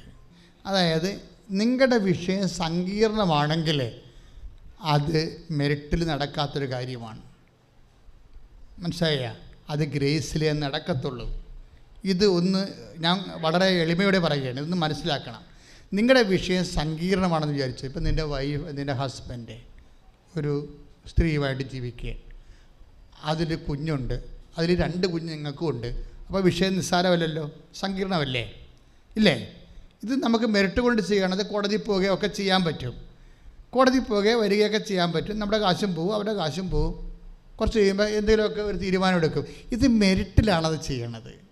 മനസ്സിലായ? പക്ഷേ ഈ വിഷയം സങ്കീർണമാണ്. ഇത് വിഷയം സങ്കീർണമായാൽ പിന്നെ അത് മെറിറ്റിൽ നടക്കത്തില്ല, ഗ്രേസിലേ നടക്കത്തുള്ളൂ. നിങ്ങൾക്ക് വരുന്ന അബദ്ധം എന്താണെന്നറിയാവോ? നിങ്ങൾ ഈ വിഷയം ഉടമ്പടി ചെയ്തിട്ട് വീണ്ടും മെറിറ്റിൽ നടത്താൻ വേണ്ടി അതായത് യോഗ്യത അനുസരിച്ച്, അല്ലെങ്കിൽ മനുഷ്യൻ്റെ കലിബറില്ലേ, അവൻ്റെ കഴിവ്, അവൻ്റെ ബുദ്ധി, അവൻ്റെ സ്വാധീനം, നിയമപരമായ വശം, ഇങ്ങനെ കുറേ കാര്യങ്ങൾ ചെയ്യാൻ വേണ്ടി. ഇപ്പം തന്നെ നിങ്ങൾക്കറിയാമല്ലോ, ഞാനൊരു കേസിന് പോയി. ഇപ്പോൾ വിഴിഞ്ഞ സമരത്ത് ഞാൻ കഴിഞ്ഞ ദിവസം പോയായിരുന്നല്ലോ. അതെന്താ വെച്ച് കഴിഞ്ഞാൽ, എപ്പോഴും ഈ വികസനത്തിന് എപ്പോഴും ഇരകളുണ്ടാവും. ഇരകൾക്ക് വേണ്ടി ആരും നിൽക്കത്തില്ല, സർക്കാരും നിൽക്കത്തില്ല, കോടതിയും നിൽക്കത്തില്ല ചില സമയത്ത്. അതുകൊണ്ടാണ് നമ്മൾ അവകാശ പോരാട്ടത്തിന് പോകേണ്ടി വരേണ്ട കാര്യം അതാണ്. അപ്പോൾ അവകാശ പോരാട്ടത്തിന് മുമ്പ് അവകാശം നമുക്ക് പുനഃസ്ഥാപിച്ച് കിട്ടണം. ഭരണഘടനയിൽ അവകാശം തന്നിരിക്കുന്നത് ജനറലാണ്, അത് പ്രാദേശികമാക്കണം. ദേശീയമായിട്ടാണ് നമുക്ക് അവകാശം തന്നിരിക്കുന്നത്. അത് പ്രാദേശികമായി അനുഭവിക്കുന്ന വിഷയങ്ങളിലേക്ക് കോടതിയെ കൊണ്ട് പുനഃസ്ഥാപിച്ച് കിട്ടാൻ വേണ്ടിയാണ് ഞാൻ കോടതിയിൽ പോയത്. അതായത് തുറമുഖം ഉണ്ടാക്കിയതിൻ്റെ പേരിലുണ്ടായിട്ടുള്ള ഇരകൾക്കെല്ലാം റെമഡിക്കൽ കോമ്പൻസേഷൻ കൊടുക്കണമെന്ന് പറഞ്ഞു ഭയങ്കര വർക്ക് ചെയ്തിട്ടാണ്, 2.5 കൊല്ലം ആ വർക്ക് ചെയ്തിട്ടാണ് ഇത് കോടതി പ്രസൻറ്റബിളായത്. അപ്പോൾ കോടതി പ്രസൻ്റ് ആയപ്പോൾ ഞങ്ങൾ കൗണ്ടർ അഫിഡാവിറ്റ് കൊടുത്തപ്പോഴേ, അഫിഡാവിറ്റ് ഉടനെ ഗവൺമെൻറ്റിനെതിരെയുള്ള കേസ് വന്നത്. Government shipping corporation port trust ആയത് കാരണം പോർട്ട് ട്രസ്റ്റിനെതിരെയും കുറേ 6 പേർക്കെതിരെയാണ് കേസ് വന്നത്. അപ്പോൾ അവർ അഫിഡാവിറ്റ് കൊടുക്കും, ഞങ്ങൾ പറയുന്നത് തെറ്റാണ് എന്നൊക്കെ പറഞ്ഞുകൊണ്ട് സമ്മർദ്ദിച്ചുകൊണ്ട് ഗവൺമെൻറ് അഫിഡാവിറ്റ് കൊടുക്കും. അപ്പോൾ നമ്മൾ കൗണ്ടർ അഫിഡാവിറ്റ് കൊടുക്കണം. കൗണ്ടർ അഫിഡാവിറ്റ് കൊടുത്തപ്പോൾ ഞങ്ങൾ പറഞ്ഞു, തീരത്ത് ജനിച്ചവരാണ്, തീരമേഖല താമസിക്കുന്നവർ, കടൽ കൊണ്ട് ജീവിക്കുന്നവരാണ് അവർ. അപ്പോൾ ഞങ്ങൾക്കവിടെ ജനിച്ച സ്ഥലത്ത് സുരക്ഷിതമായി ജീവിക്കാനുള്ള അവകാശം ഭരണഘടന ഉറപ്പ് വരുത്തുന്നുണ്ട്. അതിന് മൗലിക അവകാശം എന്ന് പറയും. റൈറ്റ് ടു ലൈഫ്, മാന്യമായി ജീവിക്കാനുള്ള അവകാശം. അത് ഞങ്ങൾക്കിപ്പോൾ കവർന്നെടുക്കപ്പെട്ടിരിക്കുന്ന അവസ്ഥയാണ്. അതുകൊണ്ട് ഞങ്ങൾക്കത് പുനഃസ്ഥാപിച്ച് തരണം. അപ്പോൾ എൻ്റെ വക്കീൽ എന്നോട് പറഞ്ഞു, വെച്ചാൽ നമ്മൾ ഭരണഘടനയുടെ മൗലിക അവകാശമൊക്കെ പറഞ്ഞാൽ ഭരണഘടനാ ബെഞ്ചിൽ വിടാൻ പറയും. അത് പിന്നെ ഈ കാര്യത്തിൽ നിന്ന് നടക്കത്തില്ല. അല്ലെങ്കിൽ ഡൽഹിയിൽ നിന്ന് സുപ്രീം കോടതിയിൽ നിന്ന് ഭരണഘടനാ ബെഞ്ചിലുള്ള 2 പേര് ഹൈക്കോടതി കൊണ്ടുവന്നിട്ട് അവർ കേസ് വാദിക്കാൻ പറയും.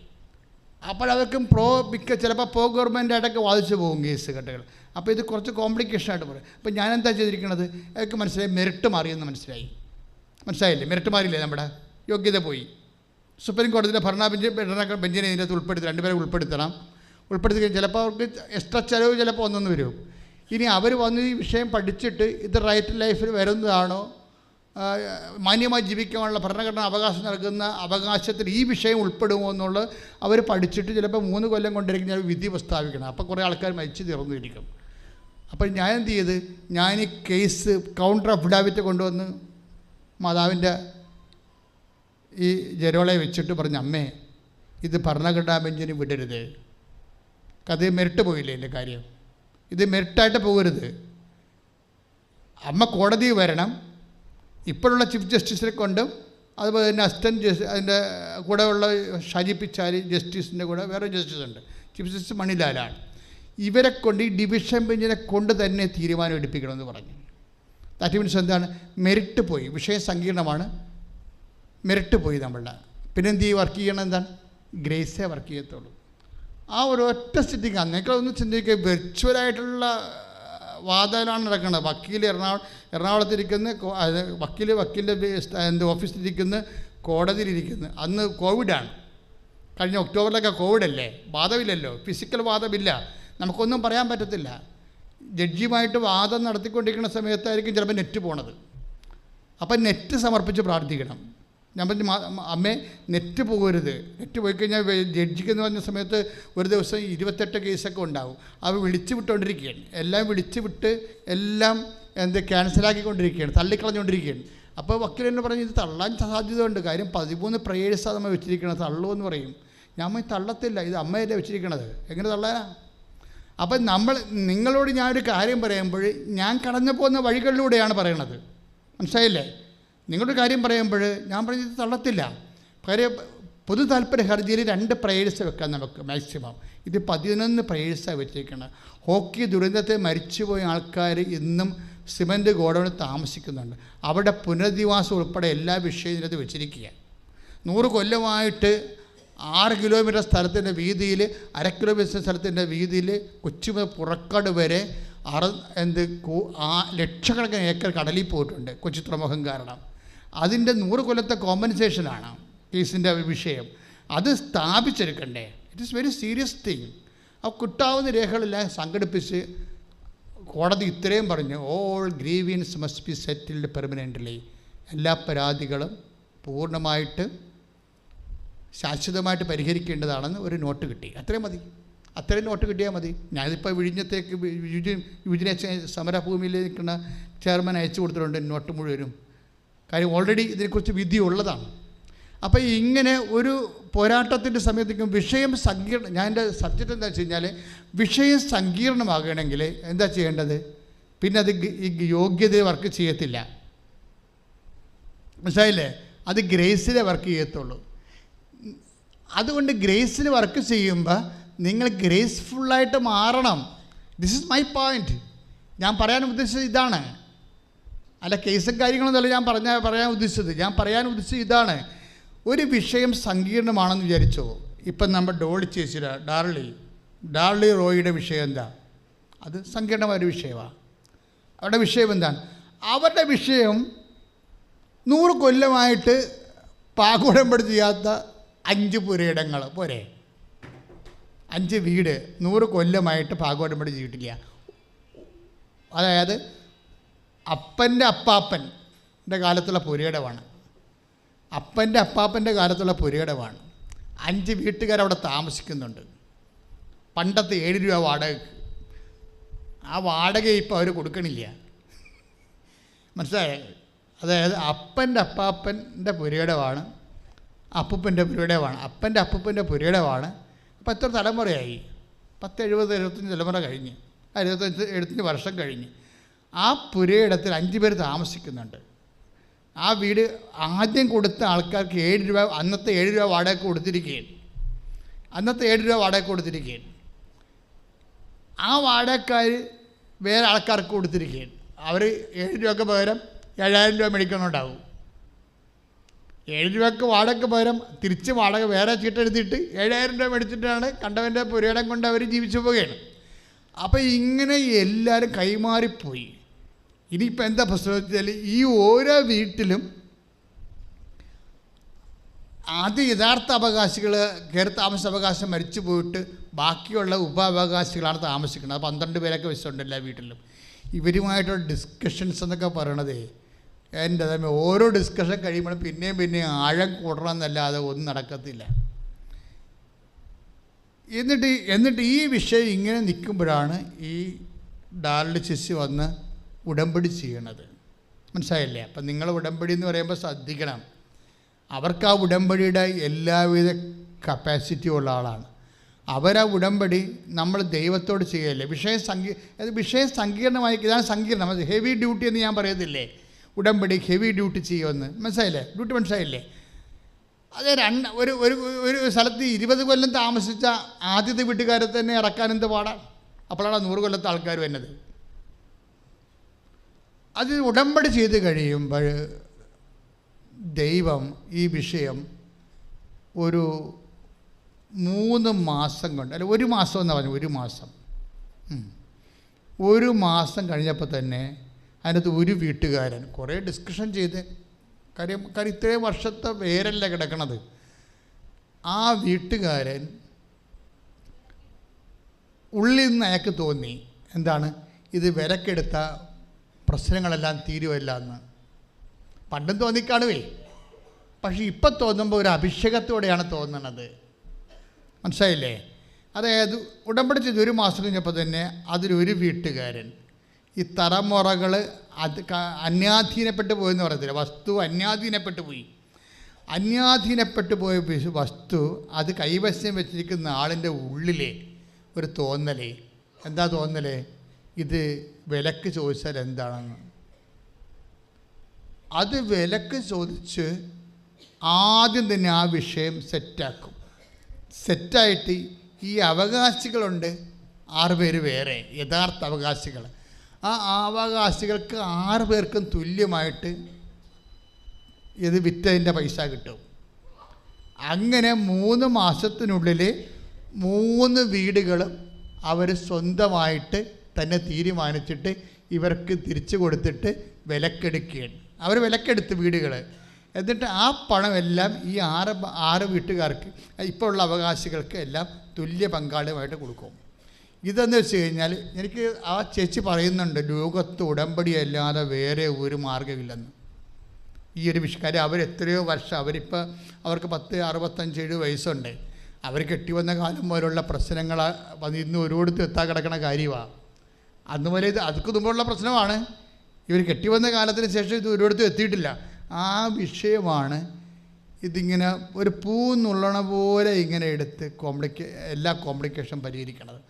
ചേന്നമംഗലത്തതാണ് സാക്ഷി കിടക്കുന്നത്, നിങ്ങൾ നോക്കണം. അത് ഞാനവിടെ എഴുതിയിട്ടുണ്ട്. പാകോടമ്പടി ചെയ്യാതെ അപ്പം മരിച്ചാൽ ഉണ്ടാകുന്ന ഭവിഷ്യത്തുകൾ. പാകോടമ്പടി ചെയ്യാതെ അപ്പം മരിച്ച പ്രശ്നമൊന്നും അല്ല ഇതേ, അതിനേക്കാൾ ഗംഭീരമാണിത്. അതിനേക്കാൾ ഗംഭീരമാണ് കാര്യം. ഒരു കേട്ടകേൾവിയില്ലാത്ത മനുഷ്യരുടെ മേൽ അന്യാധീനപ്പെട്ടു പോയ പുരയിടമാണ്. കടലിൽ ഒരു മുങ്ങി പോയ പുരയിടം പൊക്കിയെടുക്കാൻ പറ്റുമെങ്കിൽ പൊക്കിയെടുക്കാൻ പറ്റുന്ന പോലെയാണ് ഈ സംഭവം. പക്ഷേ അമ്മ കക്ഷിയാകുമ്പോൾ വിഷയം മാറും. ഇപ്പം ഞാൻ നിങ്ങളോട് ഓരോ കാര്യം പറയുമ്പോൾ നിങ്ങൾക്ക് ഇത് ശരിയാകുമോ, ഇത് ഒക്കുമോ എന്നൊക്കെ പറയാം. പക്ഷേ നിങ്ങൾ നേരത്തെ പറഞ്ഞ പോലെ നിങ്ങൾ ഈ വിഷയം അതിസങ്കീർണമാണോ, അത് മെറിറ്റ് കൊണ്ട് വർക്ക് ചെയ്യണതല്ല, യോഗ്യത കൊണ്ട് വർക്ക് ചെയ്യണതല്ല. പിന്നെ എന്തുകൊണ്ട് വർക്ക് ചെയ്യണതാണ്? നിങ്ങളുടെ ഗ്രേസ് കൊണ്ട് വർക്ക് ചെയ്യണതാണ്. ഈശോയുടെ ഒരു നിലപാട് എന്താണെന്നറിയാമോ? ഈ മെറിറ്റില്ലാത്തൊരു വിഷയം വന്നാൽ ഈശോ പറയും അത് ഗ്രേസിലേക്ക് കൊണ്ടുവരാൻ പറയും. ഇപ്പം നിനക്ക് ജോലിയില്ല, വീടില്ല, നിൻ്റെ വിവാഹം ഒക്കണില്ല, അപ്പം നിന്നെ രോഗം സുഖമാക്കുന്നില്ല, ഇല്ല എന്നാണ് അവസാനിക്കണമെങ്കിൽ ഇല്ല.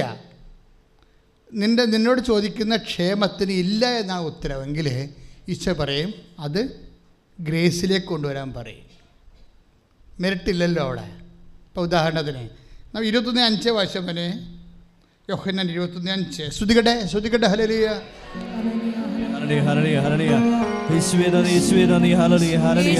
അവരോട് ചോദിച്ചു, കുഞ്ഞുങ്ങളെ, നിങ്ങളുടെ അടുക്കൽ മീൻ വല്ലതുമുണ്ടോ? വെളുപ്പംകാലത്ത് വന്ന് കർത്താവ് ചോദിക്കുന്ന അപ്പോസ്തലന്മാർ രാത്രി മുഴുവനും കടലിൽ അധ്വാനിച്ച് മീൻ പിടിക്കാൻ പോയ ആൾക്കാരാണ്. പകൽ മീനില്ലാഞ്ഞിട്ടാ. ചൂടുവെള്ളം ആയിക്കഴിഞ്ഞാൽ പിന്നെ ചില സമയത്ത് ചില രാശിക്ക് മീനുണ്ടാകത്തില്ല, രാത്രി മാത്രമേ മീനുണ്ടാകത്തുള്ളൂ. കാര്യം കടലിൽ ഇപ്പോഴും അങ്ങനെയാണ്. ഈ സമയത്ത് കടലിൽ വെള്ളം ചൂടായി കഴിഞ്ഞാൽ മീൻ വരത്തില്ല.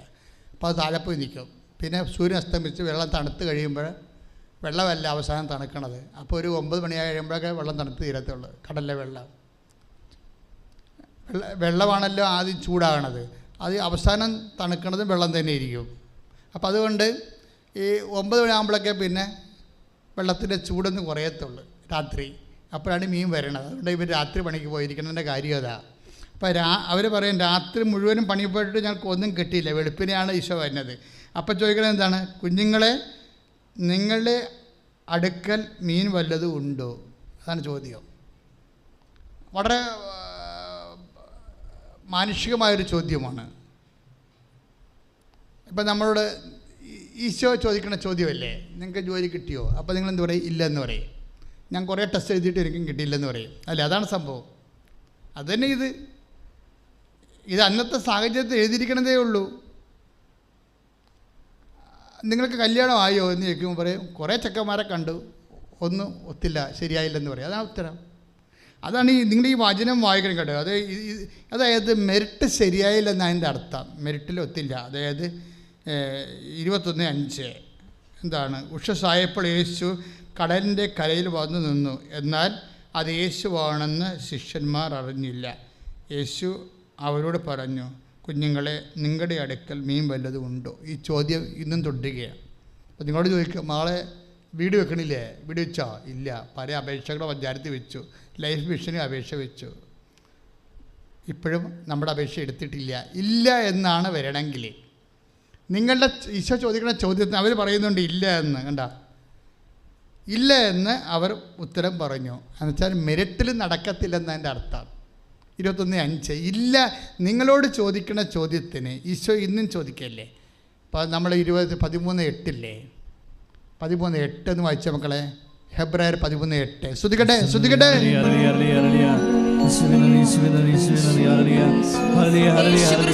ഇന്നലെയും ഇന്നും എന്നും ഒരേ ആൾ തന്നെയാണ്. ഒന്ന് വായിച്ചേ. യേശുക്രിസ്തു ഇന്നലെയും ഇന്നും എന്നും ഒരേ ആൾ തന്നെയാണ്. മനസ്സിലായില്ലേ? അത് പറഞ്ഞേ, യേശുക്രിസ്തു ഇന്നലെയും ഇന്നും എന്നും ഒരാൾ തന്നെയാണ്. അപ്പൊ ആള് മാറിയിട്ടില്ല. ഇന്നലത്തെ ആള് തന്നെയാണ് ഇന്നും ഉള്ളത്. ഇന്നലെ മീൻ വല്ലതും ഉണ്ടോ എന്ന് ചോദിച്ച ആൾ തന്നെയാണ് ഇന്ന് നിന്നോട് വീട് വെച്ചില്ലേ എന്ന് ചോദിക്കണത്. Same person. മനസ്സിലായില്ലേ? ഇന്നലെ മീൻ വല്ലതും ഉണ്ടോ, മീൻ വല്ലതും കിട്ടിയോ എന്ന് ചോദിച്ച ആൾ തന്നെയാണ് നിന്നോട് കല്യാണം ഒത്തില്ലേ എന്ന് ചോദിക്കണത്. ആ കാര്യം എന്താണ്? ഹെബ്രായർ 13:8 അതിൻ്റെ വചനം. എന്താണ്? യേശുക്രിസ്തു പറഞ്ഞേ, ഇന്നലെയും ഇന്നും ഒരാൾ തന്നെ. എന്നാ ഇല്ല എന്ന് അവർ മറുപടി പറഞ്ഞു. അപ്പോൾ അവനെന്ത് പറഞ്ഞു?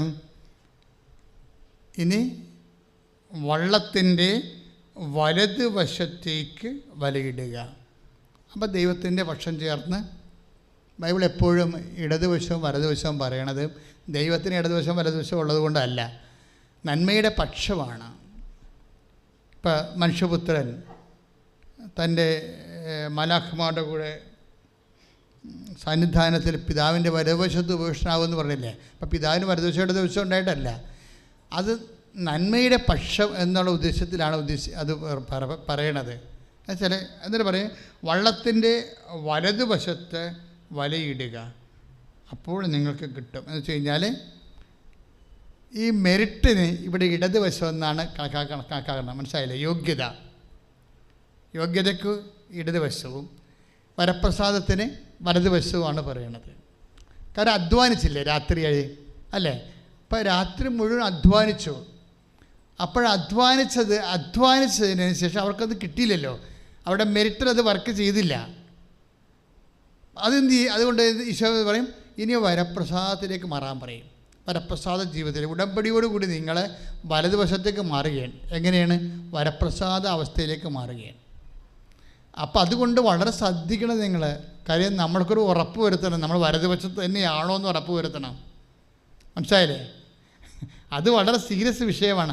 അതുകൊണ്ടാണ് ഉടമ്പടി എബ്രാഹത്തിനോട് പറയും, നീ എൻ്റെ മുമ്പാകെ നിൽക്കണം. കഴിഞ്ഞ ആഴ്ചയിൽ ഞാൻ പറഞ്ഞായിരുന്നു അല്ലേ, കുറ്റമറ്റവനായിരിക്കണം.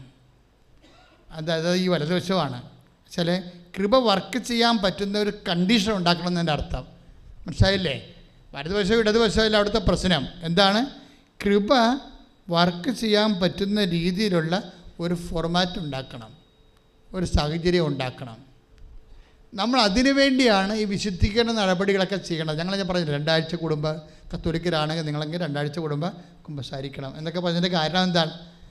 അതിൻ്റെ ഉദ്ദേശം കൃപ ആർട്ടിക്കുലേറ്റ് ചെയ്യാൻ പറ്റുന്ന ഒരു സിറ്റുവേഷൻ ഉണ്ടാക്കിയെടുക്കുകയാണ്. കാര്യം ദൈവത്തിന് ഏത് സമയത്തും ഏത് കണ്ടീഷനിലും ഈ ഡാളിച്ചയുടെ വിഷയം കണ്ടില്ലേ?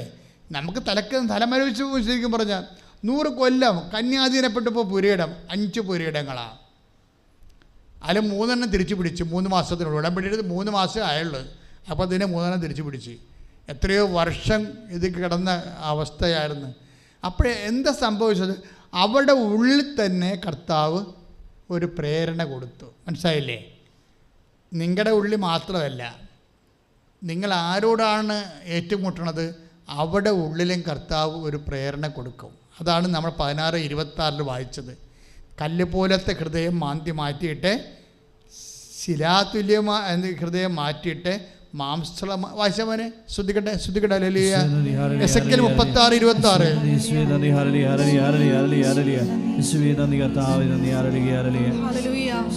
നിങ്ങളുടെ ശരീരത്തിൽ നിന്ന് ശിലാഹൃദയം എടുത്തു മാറ്റി മാംസള ഹൃദയം നൽകും. അതായത് നമ്മൾ ആരാണ് നമുക്ക് അഡമൻ്റായിട്ട് നിൽക്കണത്, ആ ആൾക്കാരെ ഈശോ ചേഞ്ച് ചെയ്യും. ഉടമ്പടിയുടെ ഗുണം അതാണ്. ഇപ്പോൾ ഡോണ എന്ന് പറഞ്ഞ് കടത്തുരുത്തിലൊരു മോള് സാക്ഷ്യം പറഞ്ഞു. അവൾ അവർ അയർലൻഡ് പ്രോസസ്സിലിരിക്കുകയും പെട്ടെന്ന് അവളുടെ പാസ്പോർട്ട് റിജക്റ്റായി. പാസ്പോർട്ടിന് സ്പെല്ലിംഗ് മിസ്റ്റേക്ക് ഉണ്ടെന്ന് പറഞ്ഞ് റിജക്റ്റായി. അപ്പോൾ ഉടനെ ഏജൻറ്റ് വിളിച്ച് പറഞ്ഞു പുതിയ പാസ്പോർട്ട് എടുക്കണമെന്ന് പറഞ്ഞു. ഇവർക്ക് പോകാനാണെങ്കിൽ സമയം വളരെ ചുരുക്കമേ ഉള്ളൂ. അതിനോട് പുതിയ പാസ്പോർട്ട് എടുക്കണമെങ്കിൽ 1 മാസം എടുക്കും. അപ്പോൾ ഇവൾ അവിടെ വിറച്ചു പോയി. രാത്രി 10 മണിക്ക് ഏജൻറ്റ് വിളിച്ച് പറഞ്ഞപ്പോൾ അവൾ വിറച്ചു പോയി. കാര്യം ഈ പാസ്പോർട്ട് എടുത്താൽ 1 മാസം കഴിയുമ്പോൾ കിട്ടിക്കഴിഞ്ഞാൽ പിന്നെ കുറേ പ്രോസസ്സിംഗ് ഉണ്ട്. അപ്പോൾ അതെല്ലാം കൂടി നടക്കത്തില്ല. അപ്പോൾ അതുകൊണ്ട് പക്ഷേ എടുക്കാതിരിക്കാൻ നിവർത്തിയില്ല. ഇവർ രാവിലെ പാസ്പോർട്ട് ഓഫീസിൽ പോകും. പാസ്പോർട്ട് ഓഫീസിൽ പോകുമ്പോൾ താഴത്തെ ഓഫീസിൽ ചെന്ന് പാസ്പോർട്ട് കാണിക്കുമ്പോൾ പറയും ഇതിന് മിസ്റ്റേക്കൊന്നുമില്ല, അവന്മാർക്ക് തോന്നിയതാണെന്ന് പറയും. എംബസി ഇരിക്കുന്നവന്മാർക്ക് തോന്നിയതാണ്, ഇതിൽ മിസ്റ്റേക്കൊന്നുമില്ലെന്ന് പറയും. അപ്പോൾ അതിനേക്കാൾ കൺഫ്യൂഷനാകും. എന്താ കാര്യം? അവർ സമ്മതിക്കുക, അവർ റിജക്റ്റ് ചെയ്തിരിക്കുന്ന പാസ്പോർട്ട് ഇവന്മാരിവിടെ നിന്ന് കുഴപ്പമില്ലെന്ന് പറഞ്ഞാൽ അവർ സമ്മതിക്കത്തില്ല. ഇവരുടെ ജീവിതം കട്ടപ്പുക. അപ്പോൾ പ്രശ്നമായി. ഇവർക്ക് ഉടനെ പരിശുദ്ധാത്മാവ് തലക്കിട്ടൊന്ന് ചെറുതായിട്ടും തൊണ്ടിച്ചും പറഞ്ഞ് നേരെ മോളിൽ കയറി പോകാൻ പറഞ്ഞു. അതാണ് ആ സമയത്ത് സഹായിക്കാൻ ഒരാൾ വേണേ. അതിനാണ് പരിശുദ്ധാത്മാവെന്ന് പറയണത്. ഞാൻ നിങ്ങളെ ഒറ്റയ്ക്ക് വിടത്തില്ലെന്ന് പറഞ്ഞാൽ അതുകൊണ്ടാണ് ഞാൻ നിങ്ങളെ ഒറ്റയ്ക്ക് വിടത്തില്ല. ഇവളുടെ കൂടെ ആരുമില്ല, അവൾക്ക് തന്നെത്താൻ തോന്നിയതാണ് ഇതിൻ്റെ മുകളിൽ ഓഫീസ്, ഹയർ ഓഫീസ് തന്നെ പോയി കാണണമെന്ന്. അത് പരിശുദ്ധാത്മാവ് കൊടുത്തെടുത്തോണ്ടല്ല. ഈ മനുഷ്യനെ ഇവിടെ ബ്ലോക്ക് ചെയ്തില്ലേ, ഇതിന് കുഴപ്പമൊന്നുമില്ല. അത് അങ്ങനെ പറഞ്ഞു കഴിഞ്ഞാൽ ആകെപ്പാടെ കുഴപ്പമില്ല. പിന്നെ ഈ പാസ്പോർട്ട് വെച്ച് ഒന്നും ചെയ്യാനും പറ്റത്തില്ല. എല്ലായിടത്തും ഇത് റിജക്റ്റ് ചെയ്യുകയും ചെയ്യും. ആകെപ്പാടെ കുഴപ്പത്തിലാവും. പക്ഷെ പരിശുദ്ധാത്മാവ് തോണ്ടും. എന്നുവെച്ചാൽ പറഞ്ഞ് നേരെ മുകളിൽ ആളിരിപ്പുണ്ട് ചെല്ലാൻ പറയും. ചെല്ലാൻ പറയുമ്പോൾ ചെല്ലണ വഴിക്കായിരിക്കും ആരെങ്കിലും പറയും. അവിടെ ഇരിക്കുന്ന പേരൊക്കെ അവൾ പറയുന്നുണ്ട്, ഞാനത് പറയണില്ല. അത് ശരിയല്ലേ, ഇത് ഓൺലൈൻ ലൈവ് പോവുകയല്ലേ. ആ പാസ്പോർട്ട് ഓഫീസിൻ്റെ പേര് അവൾ പറയുന്നുണ്ട്. എന്താ പറയണതെന്ന് വെച്ച് കഴിഞ്ഞാൽ അവർ പറയണത് ആ സാറ് എല്ലാം വെച്ച് താമസിപ്പിക്കുന്ന സാറാണ്. അതാണ് സംഭവം. ആ സാറിനെ കുറിച്ച് പറഞ്ഞവർ ചോദിച്ചോടൊക്കെ പറഞ്ഞത് അയ്യോ അങ്ങനെയാണെങ്കിൽ പിന്നെ ഈ കൊല്ലം കിട്ടത്തില്ലെന്ന് പറയും. എങ്കിലും അതാണ് വെച്ച് താമസിപ്പിക്കുന്ന ആളാണ്. അതാണ് ശിരാതുല്യമായ ഹൃദയം എന്ന് പറയുന്നത് ഇല്ലേ. അതെടുത്ത് മാറ്റിയിട്ട് ഇവളെ കയറിച്ചുള്ള സമയത്ത് കർത്താവ് അത് മാംസളമായ ഹൃദയമൊക്കെ മാറ്റും. പാസ്പോർട്ട് ഓഫീസറിൻ്റെ ആ ചേഞ്ചിങ് അതാണ്. ഈ വാഗ്ദാനങ്ങൾ നിങ്ങൾ കേൾക്കണം. ഞാൻ പണ്ടും ബൈബിൾ വായിച്ചത് മനുഷ്യൻ്റെ ജീവിതത്തിന് വേണ്ടിയാണ്, അല്ല ബുദ്ധിപരമായ ക്ലാസ്സിൽ പഠിപ്പിക്കാൻ വേണ്ടിയല്ലായിരുന്നു.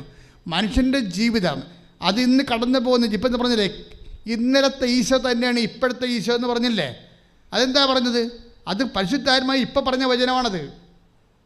പരിശുദ്ധാത്മായി ഇപ്പോൾ പറയാം. എബ്രായർ 13:8 ഇന്നലെ ഉണ്ടായിരുന്ന അപ്പോസ്തലന്മാരുടെ മക്കളെ മീൻ വല്ലതും ഉണ്ടോ എന്ന് ചോദിച്ച ഈശോ തന്നെയാണ് ഇന്നും ജീവിച്ചുകൊണ്ട് നിന്നോട് ജോലി കിട്ടിയോ എന്ന് ചോദിക്കണത്.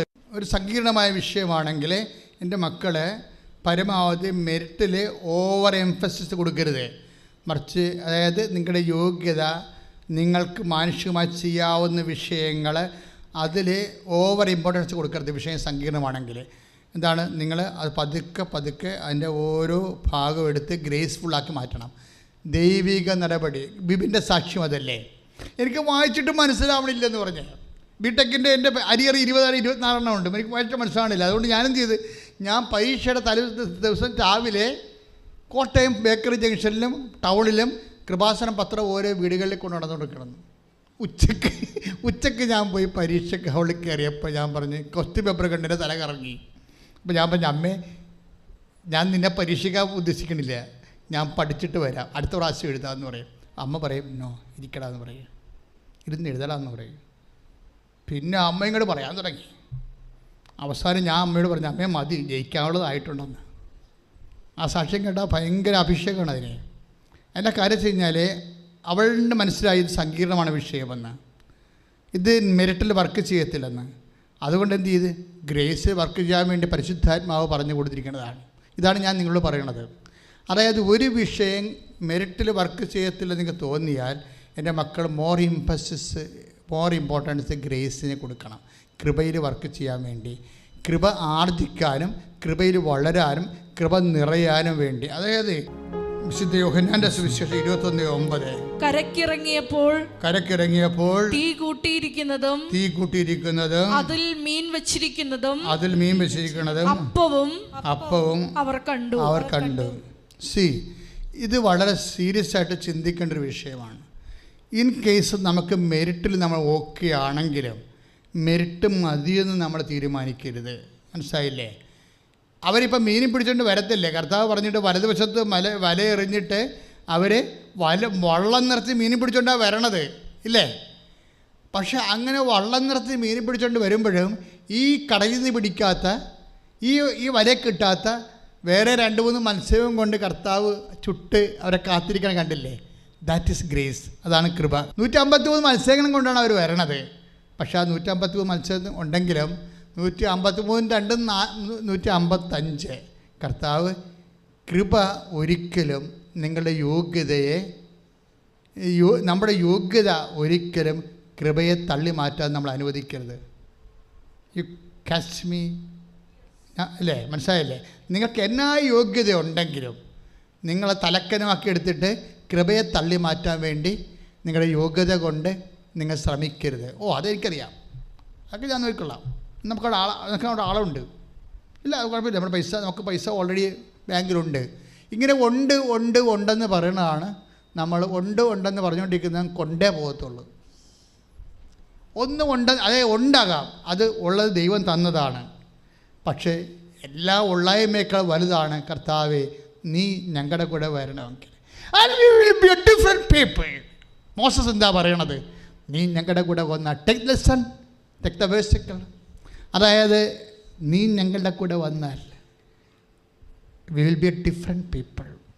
എന്തിനാണ് ഈ വരേണ്ടത്? ഈ മെറിറ്റ് ഉണ്ടെങ്കിലും പിന്നെ എന്തിനാ ദൈവത്തെ നമുക്ക് കിട്ടണത്? ദൈവം തന്നെ ആഗ്രഹിച്ച് സാന്നിധ്യം നൽകിയ ഒരു ഉടമ്പടി ഉണ്ടാക്കി നമ്മുടെ കൂടെ വരുന്ന എന്തിനു വേണ്ടിയാണ്? ദൈവത്തിൻ്റെ മകളും മകനുമാണ് നീയെങ്കിലേ you are not an ordinary woman, ordinary man, you are different man, you must be a different man. നിങ്ങളൊരു പ്രത്യേക ആൾക്കാരായി മാറണമെന്ന് വചനത്തിൻ്റെ ഒരു ആന്തരിക സ്വപ്നമാണത്. വായിച്ചോളൂ. പുറപ്പാട് 33:16. ഒന്ന് പറഞ്ഞ പുറപ്പാട് 33:16. അങ്ങ് ഞങ്ങളോടൊത്ത് യാത്ര ചെയ്യുമെങ്കിൽ, എന്ന് പറഞ്ഞ അങ്ങ് ഞങ്ങളുടെ കൂടെ യാത്ര ചെയ്യുമെങ്കിൽ ഞാനും അങ്ങയുടെ ജനവും ഭൂമുഖത്തുള്ള എല്ലാ ജനതകളിൽ നിന്ന് വ്യത്യസ്തരായിരിക്കും. We will be a different people. ഞങ്ങൾ വ്യത്യസ്തരായിരിക്കുമെന്ന്. കൃപ നിങ്ങളെ വ്യത്യസ്തരാക്കാൻ കൈയിടിച്ച് കർത്താവ് എന്ന് വെച്ചാൽ നിന്റെ യോഗ്യതയെ കർത്താവ് അവമതിക്കത്തില്ല. നിന്റെ ബുദ്ധി, നിന്റെ ശക്തി, നീ ഹാർഡ് വർക്ക് ചെയ്ത് പഠിച്ചത്, നീ 2 മണിവരെയൊക്കെ ഇരുന്ന് പഠിച്ചിട്ടില്ലേ? അന്യരാജ്യങ്ങളിൽ നാട്ടിൽ നിന്നൊക്കെ വരുന്ന മക്കൾ എന്നോട് പറയാം, അച്ഛാ 2 മണി 3 മണി വരെ ഇരുന്ന്. അപ്പം ഞാൻ പറഞ്ഞു, നീയൊക്കെ പോയ പോലെയല്ല, ക്ഷീണിച്ച്. എൻ്റെ ഇടവകക്കാരൊക്കെ പോയിട്ട് വരുമല്ലേ, അപ്പോൾ ഇങ്ങനെ കോലം തിരിഞ്ഞൊക്കെ വരും. അപ്പം ഞാൻ പറഞ്ഞു, നീയൊക്കെ ഇങ്ങനെ കൊല തിരിയേണ്ട കാര്യം എന്താണ്? എൻ്റെ അച്ഛാ രാത്രി 1 മണി വരെ 3 മണി വരെയൊക്കെ ഇരുന്ന് പഠിക്കുമെന്ന്. എൻ്റെ ദൈവവേദന അത് മെറിറ്റാണ്, അയോഗ്യതയാണ്. അത് ദൈവം തള്ളിക്കളയത്തില്ല. നീ രാത്രി 3 മണി വരെ ഇരുന്ന് പഠിച്ചിട്ടുണ്ടെങ്കിൽ നിൻ്റെ കർത്താവിൻ്റെ പുസ്തകത്തിൽ നിൻ്റെ പേരും നീ പഠിച്ച മണിക്കൂറും ഉണ്ട്.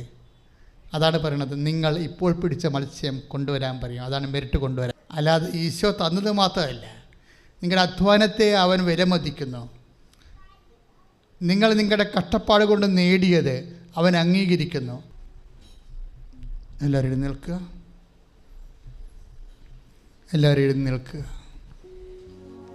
ആദ്യം രോഗികളെ സുഖപ്പെടുത്തുന്ന ഈശോ, പിന്നീട് ഈശോ മറ്റു തരത്തിലുള്ള വേഷം അനുഭവിക്കുന്നവരുടെ സങ്കടങ്ങളെ ഏറ്റെടുക്കേണ്ട സമയമാണ്. നിങ്ങൾ സന്തോഷമായിരിക്കണം. കർത്താവ് ഇത്രയും വചനം നമുക്ക് നൽകിയെങ്കിൽ നിങ്ങളെ സന്തോഷിപ്പിച്ച് സാക്ഷികളാക്കി മാറ്റും.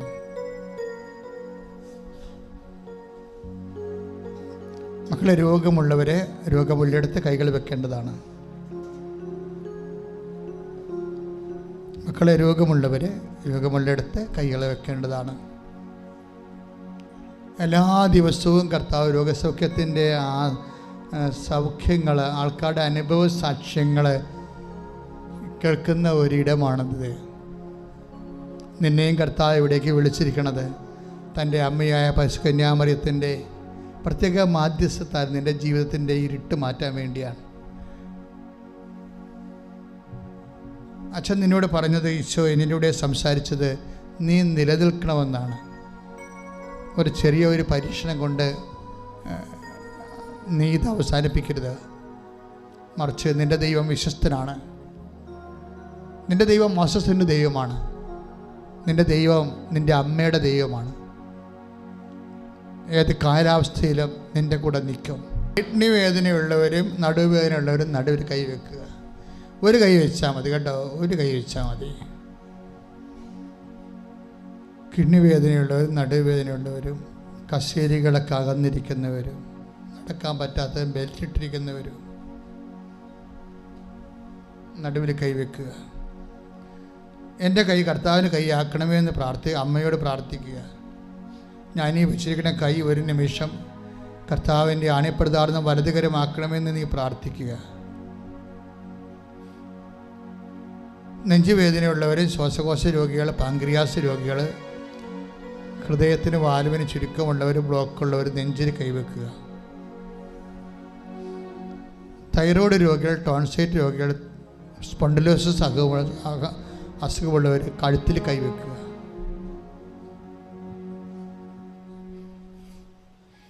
മക്കളില്ലാത്തവർ അടിവയറ്റ് കൈവെക്കുക. പിസ്റ്റുല രോഗികൾ, PCOD രോഗികൾ, RSS രോഗികൾ എല്ലാവരും അടിവയറ്റ് കൈവെക്കുക.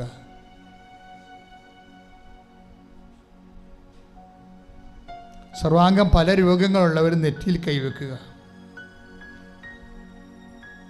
അമ്മ മാതാവ് ജീവനോടെ പ്രത്യക്ഷപ്പെടിടത്ത് നിന്നെ ഉടമ്പടി ധ്യാനം കൂടാൻ വേണ്ടി വിളിച്ചിരിക്കുന്നു. നീ ഇപ്പോൾ ചിന്തിക്കേണ്ടത് കർത്താവിൻ്റെ ശരീരത്തിലുള്ള ചമ്മട്ടിപ്പാടുകളെ കർത്താവ് കാണിച്ചു തരുന്നുണ്ട്. അത് അധികരിച്ച് പ്രാർത്ഥിക്കാൻ പറയുകയാണ്. നീ പ്രാർത്ഥിക്കുക, കർത്താവേ അങ്ങയുടെ ശരീരത്തിൽ കിടക്കുന്ന ചമ്മട്ടിപ്പാടുകളെ അധികരിച്ചുകൊണ്ട് അടിയൻ അങ്ങയുടെ മുറിവിലാണല്ലോ ഞങ്ങൾക്ക് സൗഖ്യം ലഭിക്കുമെന്നുള്ള വചനം അനുസ്മരിച്ചുകൊണ്ട് പ്രാർത്ഥിക്കുന്നു. കർത്താവേ, മുൾക്കിരീടം തറഞ്ഞിരുന്ന നിന്റെ തിരിച്ചോര ഇറ്റ് വീഴുന്നത് കർത്താവേ, വിശ്വാസത്തിന്റെ മനസ്സിൽ ഞങ്ങൾ കാണുകയും ഏറ്റുപറയുകയും ആത്മീയ രക്തം, ആ കൃപയുടെ രക്തം ഇപ്പോൾ നിന്റെ നാഥനും രക്ഷകനുമായി പ്രാർത്ഥിക്കുന്ന മക്കളുടെ മേൽ തളിക്കണമേ. ഉള്ളംകാൽ മുതലേ ഉച്ചവരെ ആന്തരിക അവയവങ്ങൾക്കുള്ള മുഴുവൻ രോഗങ്ങള് വാദരോഗങ്ങള് എല്ലാവിധത്തിലുള്ള അലർജി രോഗങ്ങള് അവയവത്തിലുണ്ടാകുന്ന അവയവ രോഗങ്ങള് ത്വക്ക് രോഗങ്ങള് യേശുവിന്റെ നാമത്തിലെ അമ്മയുടെ മധ്യസ്ഥത്തിലെ യേശുവിന്റെ നാമത്തിലെ പൂർണ്ണമായ സൗഖ്യം പ്രാപിക്കട്ടെ. പൂർണ്ണമായ രോഗങ്ങൾ വിട്ടുമാറട്ടെ. ശ്രദ്ധിക്കട്ടെ.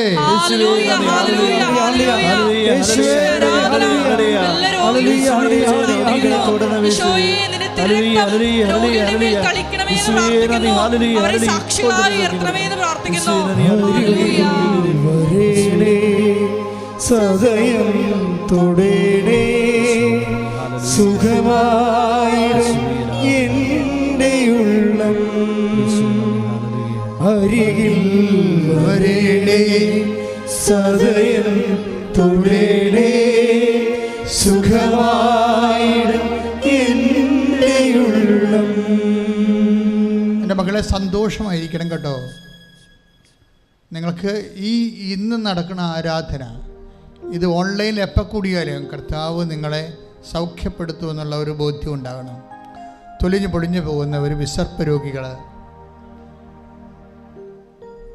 അവരെ അനുസ്മരിച്ച് പ്രാർത്ഥിക്കേണ്ട സമയമാണിത്. എല്ലുന്തി നിൽക്കുന്നവർ, എല്ലിലും മുഴയുള്ളവർ, മാംസത്തിൽ മുഴയുള്ളവർ, സിസ്റ്റുള്ളവർ,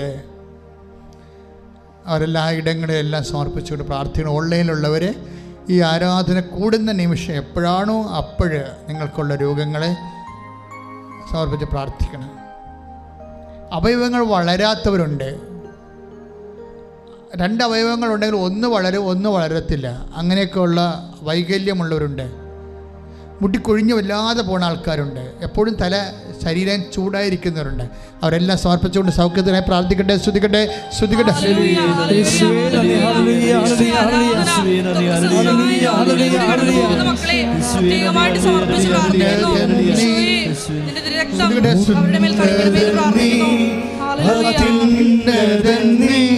നിന്നെ പോലൊരു ദൈവമില്ല,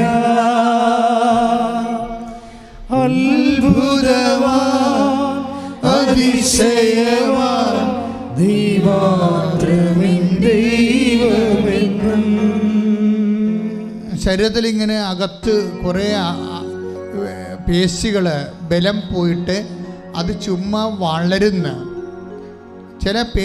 ചില കോശങ്ങൾ വെറുതെ വളരുന്ന, അത് ആവശ്യമില്ല അത്രയും ജനറ്റിക്കലായിട്ട് അറുതി വിട്ട് വളരുകയാണ് അകത്ത്. അതുകൊണ്ട് ചില ശരീരങ്ങൾ ചിലയിടത്തൊക്കെ പൊങ്ങിയിരിക്കുന്നു, ആവശ്യമായ ആ സ്ഥലത്ത് ആവശ്യമായ ബലമില്ലാണ്ടിരിക്കുന്നു. ആ വ്യക്തികളെ കർത്താവ് ഇപ്പൊ സുഖപ്പെടുത്തി കൊടുക്കുന്നു.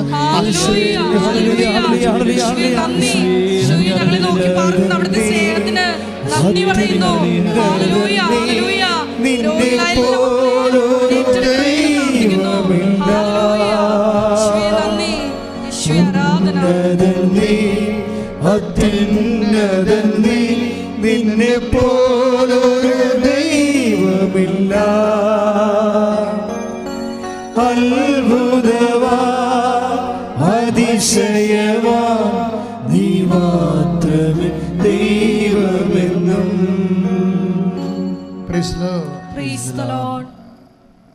ഒരു നിമിഷം അവനുമായി ഏതെങ്കിലും രോഗങ്ങൾ അച്ഛൻ വിട്ടുപോയിട്ടുണ്ടെങ്കിൽ എനിക്ക് ഓർത്ത് കിട്ടാൻ വേണ്ടി നിങ്ങൾ പ്രാർത്ഥിക്കുക.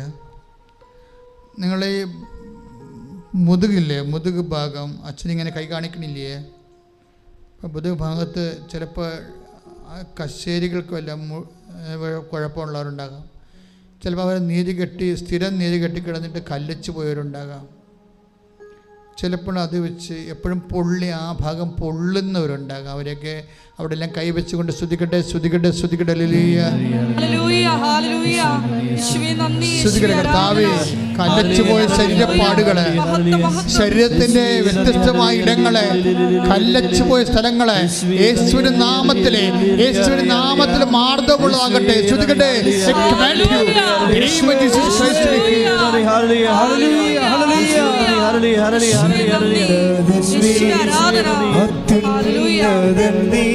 നിന്നെ പോലൊരു ദൈവമില്ല, ഉന്നതൻ നീ, അത്യുന്നതൻ നീ, നിന്നെ പോലൊരു ദൈവമില്ല, അത്ഭുതവാ അതിശയവാ നീ മാത്രമേ ദൈവമെന്നും. സ്രാവരോഗികളെ പ്രാർത്ഥിക്കേണ്ട സമയമാണ്. സ്രാവരോഗികളെന്ന് വെച്ചാൽ ചെവിയിൽ നിന്നൊക്കെ പഴുപ്പ് വരുന്നവർ, മൂക്കിൽ നിന്ന് എപ്പോഴും എന്തെങ്കിലും വെള്ളമൊക്കെ വന്നുകൊണ്ടിരിക്കുന്നവർ, ദുർഗന്ധമുള്ള വെള്ളം വന്നുകൊണ്ടിരിക്കുന്നവർ, അഡിനോയിഡുകാർ ഒക്കെ മൂക്കിൽ കൈവച്ച് പ്രാർത്ഥിക്കേണ്ടത്. ചിലപ്പോൾ ഊട് പൊട്ടി വെള്ളം വരുന്നവരുണ്ടാകാം, ചിലപ്പോൾ മൂത്രം അറിയാതെ പോകുന്നവരുണ്ടാകാം, അതിൻ്റെ പിടുത്തങ്ങൾ പോയ ആൾക്കാരുണ്ട്. അവരുടെ അടിവയറ്റ് കൈവച്ച് പ്രാർത്ഥിക്കേണ്ടതാണ്. കർത്താവേ, അങ്ങയുടെ മക്കൾ വേദന അനുഭവിക്കുന്നത്, അവർക്ക് സമാധാനം സന്തോഷമില്ല ഈശോയെ. അങ്ങനെ വ്യത്യസ്തമായ ശാരീരിക വൈകല്യങ്ങളാൽ വേദനിക്കുന്നവർ, വല്ലാതെ ബ്ലീഡിംഗ് ഉള്ളവരെ പ്രാർത്ഥിച്ച് അവർക്ക് വേണ്ടി പ്രാർത്ഥിക്കുന്ന ഈശോയെ. വെരിക്കോസ് രോഗികൾക്ക് വേണ്ടി പ്രാർത്ഥിക്കുന്ന കർത്താവേ, ബ്ലീഡിംഗ് വന്നിട്ട് നിൽക്കാത്തവർക്ക് വേണ്ടി പ്രാർത്ഥിക്കുന്ന ഈശോയെ. ഓരോ സിക്രീസിനും കണ്ണിന് കാഴ്ച മങ്ങിപ്പോകുന്നവർ, കണ്ണിൽ എപ്പോഴും കരുവരിപ്പ് തോന്നണവർ, മുക്കിൽ ദിശ വളരുന്നവർ, തൊണ്ടയിലുണ്ടാകുന്ന അസുഖങ്ങൾ എല്ലാം കർത്താവിനെ സ്പർശിക്കണമെന്ന് പ്രാർത്ഥിക്കുന്നു ഈശോ. കർത്താവ് കൈകാലുകൾ കോഞ്ഞു പിടിക്കുന്നവർ, കൊച്ചു വരിക്കുന്നവർ, വ്യത്യസ്തമായ കാരണങ്ങളാൽ പേശികൾക്ക് ചലനശേഷി നഷ്ടപ്പെടുന്നവർ, പേശി ഉറക്കാത്തവർ, തല ഉറക്കാത്ത കഴുത്തുറക്കാത്ത കുഞ്ഞുങ്ങൾ, നടക്കാത്ത കുഞ്ഞുങ്ങൾ, എപ്പിലെപ്സി രോഗമുള്ള കുഞ്ഞുങ്ങൾ, എല്ലാ തരത്തിലും വേദന അനുഭവിക്കുന്ന ജന്മനാ വൈകല്യമുള്ള കുഞ്ഞുങ്ങൾ, ഇപ്പോൾ ഗർഭിണിയായിരിക്കുന്നവർ, ഡോക്ടർ ചില കാര്യങ്ങൾ പറഞ്ഞിട്ട് അവർക്ക് ദുഃഖം തോന്നുന്നവർ അടിവയറ്റ് കൈവച്ചുകൊണ്ട് കുഞ്ഞിനെ പരിശുദ്ധ അമ്മ വഴി ഈശോയ്ക്ക് സമർപ്പിക്കുക. നിങ്ങൾ സുഖമായി പ്രസവിക്കും, നല്ല കുഞ്ഞിനെ പ്രസവിക്കുക. കഴിഞ്ഞ ദിവസങ്ങളിൽ ഒരു സാക്ഷ്യം പറഞ്ഞതും അവർ 7-8 മാസം വരെ ഛർദ്ദിച്ചെന്നാണ് പറഞ്ഞത്. ഡോക്ടർ പറഞ്ഞു കുഞ്ഞിന് ഓക്സിജൻ വരെ കിട്ടാൻ സാധ്യതയില്ല, ഭക്ഷണം കിട്ടത്തില്ല, കൊച്ച് ചാവുള്ള പോയായിട്ട് പോകുന്നു. പക്ഷേ ദൈവം ആ കുഞ്ഞിനെ 3 കിലോ തൂക്കത്തിലാണ് അത് പ്രസവിച്ചത്. ആ സാക്ഷ്യമൊക്കെ ഗംഭീരമായ സാക്ഷ്യമാണ്. ആ ഗർഭിണിയായ സമയം മുതൽ 8 മാസം തുടർച്ചയായിട്ട് ഛർദ്ദിക്കുമ്പോൾ കുഞ്ഞുങ്ങൾക്ക് എന്ത് ആഹാരം കിട്ടാനാണ് വയറ്റിൽ കിടക്കുന്ന കുഞ്ഞിന്? അതിന് 10-850 ഗ്രാം ഉണ്ടാവും. ഇതങ്ങനെയല്ല, ഇത് 3 കിലോനുണ്ടായി. അമ്മ കൈവച്ച രോഗം കൈവെക്കണ പോലല്ല. ലോകത്തിൻ്റെയും കൈവെപ്പുകൾ ഒറ്റ കൈവെപ്പ്, അമ്മയുടെ ഒറ്റ കൈവെപ്പ് കൊണ്ട് മാറ്റും. അതാണ് ഉടമ്പടി. കർത്താവേ, ഇവരുടെ എല്ലാവരുടെ മേലിൽ അമ്മയുടെ കൈ വെക്കണമെന്ന് പ്രാർത്ഥിക്കുന്നു. ഈ ധ്യാനം ഉടമ്പടിയായി ഓൺലൈൻ കൂടുന്ന ലോകാലോകങ്ങളിലുള്ള എല്ലാ മക്കളും അവരുടെ വീടിനെ കർത്താവെ സംഹാര ദൂതനും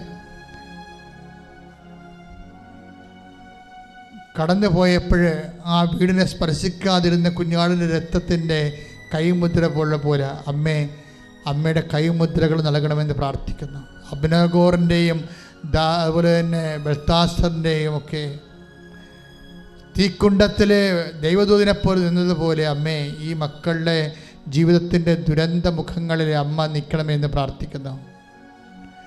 ഞങ്ങൾ വിഴിഞ്ഞത്തെ സമർപ്പിച്ച് പ്രാർത്ഥിക്കുന്നു. അവിടെ വഴിയാധാരമായിക്കൊണ്ടിരിക്കുന്ന ആയിരക്കണക്കിന് മക്കളെ സംബന്ധിച്ച് പ്രാർത്ഥിക്കുന്നു. സിമന്റ് ഗോഡൌണിൽ കർത്താവെ പട്ടികളെ പോലെ പ്രസവിക്കാൻ വിധിക്കപ്പെട്ടുള്ള മക്കളെ സംബന്ധിച്ച് പ്രാർത്ഥിക്കുന്നു. കർത്താവെ അവരുടെ കണ്ണുനീർ നീ ഏറ്റെടുക്കണേ പ്രാർത്ഥിക്കുന്നു. അവിടെ അവകാശ പോരാട്ടങ്ങളെ കർത്താവെ ഈജിപ്തിൽ നിന്ന് കർത്താവെ അങ്ങ് ഞങ്ങളെ വാഗ്ദാന നാട്ടിലേക്ക് കൊണ്ടുവന്ന പോലെ ആ മക്കളെ കൊണ്ടുവരുമെന്ന് പ്രാർത്ഥിക്കുന്നു. അവിടെ നിലനിർത്താൻ അവരെ വളർത്താൻ വേണ്ടിയുള്ള സർക്കാരിൻ്റെ എല്ലാ ശ്രമങ്ങളും കർത്താവെ അവരെ ഉയർത്താൻ വേണ്ടിയുള്ള സർക്കാരിൻ്റെ എല്ലാ ശ്രമങ്ങളും ഈ വിഷയം കർത്താവ് ശാശ്വതമായി പരിഹരിക്കാനുള്ള എല്ലാ നടപടികളും വിജയിപ്പിക്കണമെന്ന് പ്രാർത്ഥിക്കുന്നു. സർക്കാരിനെ സമർപ്പിച്ചുകൊണ്ട് പ്രാർത്ഥിക്കുന്നു. മന്ത്രിമാരെ സമർപ്പിച്ചുകൊണ്ട് പ്രാർത്ഥിക്കുന്നു. ജനനേതാക്കന്മാരെ സമർപ്പിച്ചുകൊണ്ട് പ്രാർത്ഥിക്കുന്നു. സർവോപരി സമര പന്തലിൽ കർത്താവ് അധോരാത്രം സഹന സമരം നടത്തുന്ന സമര നേതാക്കന്മാരെ പ്രാർത്ഥിക്കുന്നു. അഭിഷിക്തരെ സംബന്ധിച്ച് പ്രാർത്ഥിക്കുന്നു. ചേച്ചിമാരെയും പെങ്ങന്മാരെ സംബന്ധിച്ച് പ്രാർത്ഥിക്കുന്നു. സംഘാടക സമിതിയെ സംബന്ധിച്ച് പ്രാർത്ഥിക്കുന്നു. കർത്താവ് എവിടെയെല്ലാം കടൽ കയറുന്നുവോ, എവിടെയെല്ലാം മക്കളുടെ ജീവിത അവതാളത്തിലാകുന്നു, അവിടെയെല്ലാം സത്വര നടപടികൾ, അടിയന്തര നടപടികൾ എടുക്കാൻ കർത്താവ്. വഴിയാധാരമാകുന്ന സ്ഥലങ്ങൾ, ഉരുളുപൊട്ടിയ സ്ഥലങ്ങൾ, പ്രളയം കയറിയ സ്ഥലങ്ങൾ, 6 കരകവിഞ്ഞ സ്ഥലങ്ങൾ, മഴപ്പെയ്ത്തിന് കർത്താവെ മേഘവിസ്ഫോടനത്തിൽ കർത്താവ് മുങ്ങിപ്പോയ വീടുകൾ, എല്ലാ പ്രകൃതി ദുരന്തങ്ങളിലും കർത്താവ് ബലിയാടെ ജീവിക്കുന്നവർ അവിടെ മേലെല്ലാം കർത്താവിന് കൃപ ചൊരിയട്ടെ. അവിടെ കണ്ണുനീരൊപ്പാൻ വേണ്ടി കർത്താവിന് കൃപ ചൊരിയട്ടെ. ഹൈ റേഞ്ചിൽ താമസിക്കുന്നവര്, അതുപോലെ തന്നെ എല്ലാ അടിവാരങ്ങൾ താമസിക്കുന്നവര്, കടലോരങ്ങൾ താമസിക്കുന്നവര്, എവിടെയെല്ലാം ജനങ്ങൾ വേദനിക്കുന്നുവോ അവിടെയെല്ലാം അവർക്ക് ജീവിതം പുനഃസ്ഥാപിക്കാൻ വേണ്ടി ദൈവത്തിന്റെ കരുണ ചൊരിയട്ടെ. ശ്രദ്ധിക്കട്ടെ.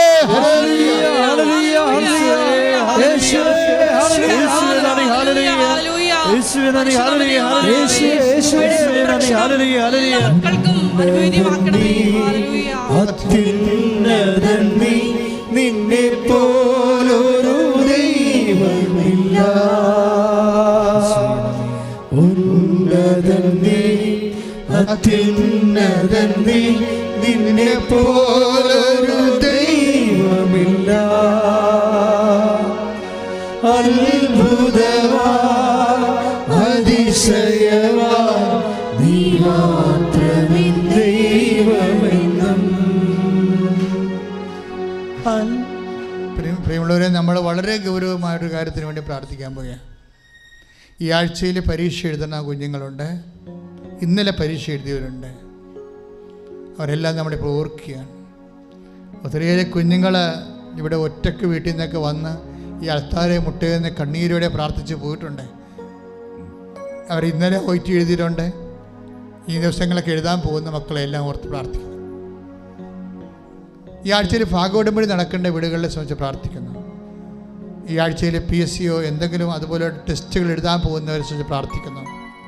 നിങ്ങൾ എഴുതിവിട്ട പരീക്ഷയുടെ റിസൾട്ട് വരാൻ പോകുന്ന ഈ ദിവസങ്ങളുണ്ടെങ്കിൽ കർത്താവെ അതെല്ലാം ഏറ്റെടുത്തിട്ട് ആരെല്ലാം അങ്ങനെ ആശ്രയിച്ച് പ്രാർത്ഥിച്ചിട്ടുണ്ടോ ആരെല്ലാം നിരാലംബരായിട്ട് ജീവിതത്തിലെ ആ ഒരു വിഷയം കാത്തിരിക്കുന്നുണ്ടോ അവരെല്ലാം കണ്ണിന് തുറച്ചു മാറ്റണമെന്ന് പ്രാർത്ഥിക്കുന്നു. അവിടെ ആശ്വാസം കൊടുക്കണമെന്ന് പ്രാർത്ഥിക്കുന്നു. സ്തുതിക്കട്ടെ, സ്തുതിക്കട്ടെ.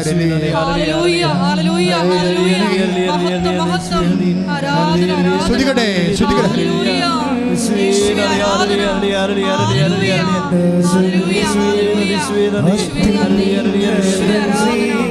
നിന്നെ പോലൊരു ദൈവമില്ല,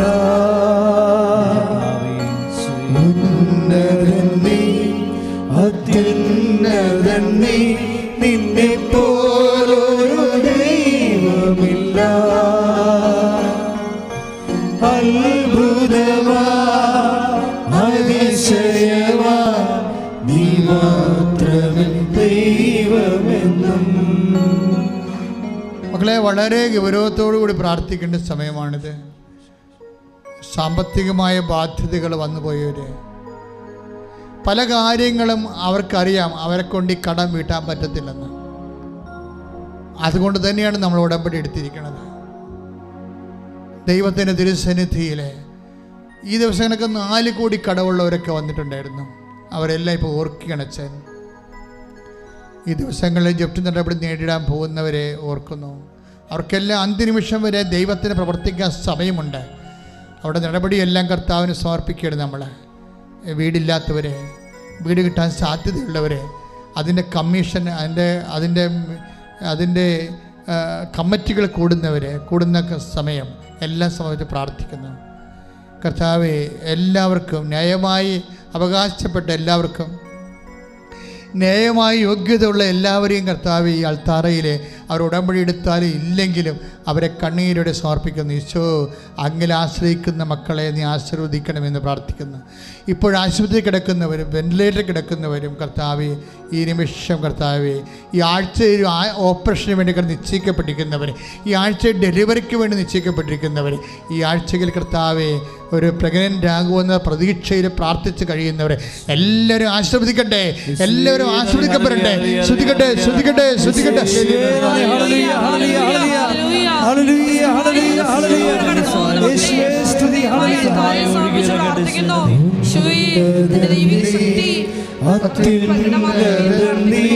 നിന്നെ പോലൊരു ദൈവമില്ല, ഉന്നതൻ നീ, അത്യുന്നതൻ നീ, നിന്നെ പോലൊരു ദൈവമില്ല. അത്ഭുതമാ അതിശയമാ നീ മാത്രമേ ദൈവമെന്നും. പ്രിയമുള്ളവരെ, കല്യാണം ഒത്തുവരാത്തവരെ സംബന്ധിച്ച് പ്രാർത്ഥിക്കണം. ചേട്ടന്മാരെ, 37 വയസ്സുള്ള ചേട്ടന്മാരൊക്കെ എൻ്റെ മനസ്സിൽ ഇപ്പോൾ ഈശോ കാണിക്കുന്നുണ്ട്. അവരൊക്കെ ഈ ആഴ്ചയിൽ അനുഗ്രഹിക്കും. കല്യാണം ഒത്തുവരാത്തവർ, കല്യാണം കെട്ടിയിട്ട് ജീവിതം വല്ലാത്ത അവസ്ഥയിലായിപ്പോയി പിരിഞ്ഞു പോയവരൊക്കെ ഉണ്ട്. അവരെല്ലാം ഈ സമയത്ത് ഓർക്കുകയാണ്. കേസിന് പോകണോ, അദാലത്തിന് പോകണോ, ഇങ്ങനെ ഈ ദിവസം കേസുള്ളവരുണ്ട് കല്യാണത്തിൻ്റെ. അവരെല്ലാം ഈ ആരാധനയിൽ ഓർക്കുന്നു. ഈ ആഴ്ചയിൽ ഇൻ്റർവ്യൂ ഉള്ളവരുണ്ട്. ഈ ആഴ്ചയിൽ വിദേശത്തേക്ക് പോകുന്നവരുണ്ട്, തിരിച്ചു വരുന്നവരുണ്ട്, വിസ ഇപ്പോഴും കിട്ടാത്തവരുണ്ട്, ഇപ്പോഴും OCT പരീക്ഷ എഴുതുന്നവരുണ്ട്. അവരെല്ലാം ഈ നിമിഷം ഓർക്കുകയാണ്. വ്യത്യസ്തങ്ങളായ പരീക്ഷകൾ, റിസൾട്ട് പ്രതീക്ഷിക്കുന്നവർ, പുതിയ സംരംഭങ്ങൾ, തൊഴിൽ സംരംഭങ്ങൾ, വീട് വെൽപ്പ് ഉൾപ്പെടെ പുതിയ സംരംഭങ്ങൾ തുടങ്ങുന്നവരുണ്ട്. അവരെ കർത്താവിന് പരിശുദ്ധയുടെ മാധ്യസ്ഥതയിൽ ഈശോയെ ഏൽപ്പിക്കുന്നു. ഈ ആഴ്ച നടക്കുന്ന ഒത്തുകല്യാണമുണ്ട്, കല്യാണ ആലോചനകളുണ്ട്. അതെല്ലാം കർത്താവെ അഭിഷേകം നിറയാൻ വേണ്ടി പ്രാർത്ഥിക്കുന്നു. സ്തുതിക്കട്ടെ, സ്തുതിക്കട്ടെ.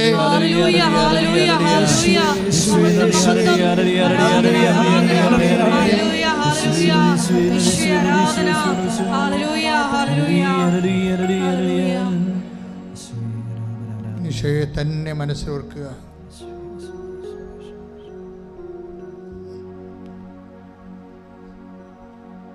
മൗനമായി സ്വന്തം വ്യക്തിപരമായ ആവശ്യങ്ങൾ, ഏതെങ്കിലും വിഷയം, ഇപ്പോൾ ഒത്തിരിയേറെ രോഗസൗഖ്യങ്ങൾ ഈശോ കാണിക്കുന്നുണ്ട്.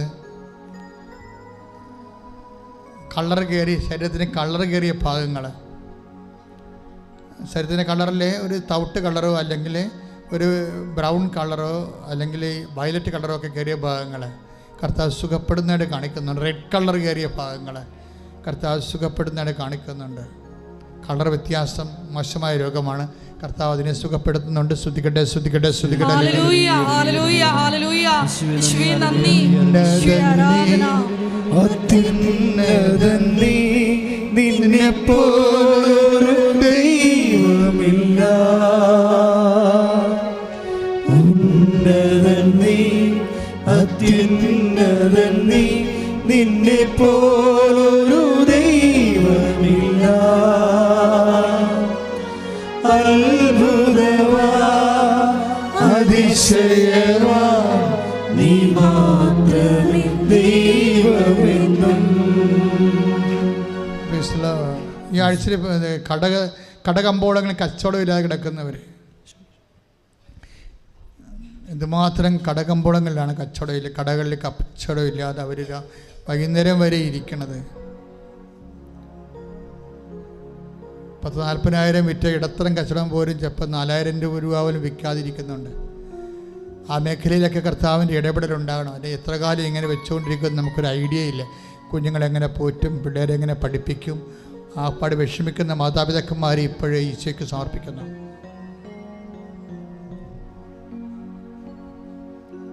പഠിച്ചുകൊണ്ടിരിക്കുന്ന മക്കളെ ഈ ആഴ്ചയിൽ തീസിസ് സമർപ്പിക്കുന്നവരെ, PhD ഇതുവരെയൊക്കെ ഇതിന് ശരിയായിട്ടുള്ള ഗുരുവിനെ കിട്ടാത്തവർ, ഗൈഡിനെ കിട്ടാത്തവരെ, ഈ ആഴ്ചയിൽ വായുവായുള്ളവരെ,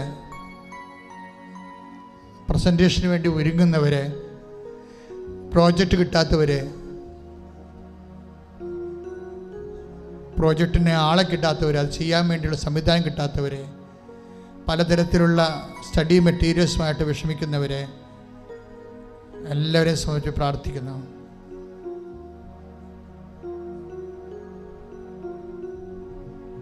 കുടുംബങ്ങളിൽ കലഹങ്ങളെ, ഭിന്നതകളുള്ളവരും കേസുകളിലേക്ക് പോകുന്നവരെയും സമർപ്പിച്ച് പ്രാർത്ഥിക്കുന്നു. മാതാവേ, എല്ലാം സാക്ഷ്യമാക്കണമേ. സ്തുതിക്കട്ടെ, സ്തുതിക്കട്ടെ.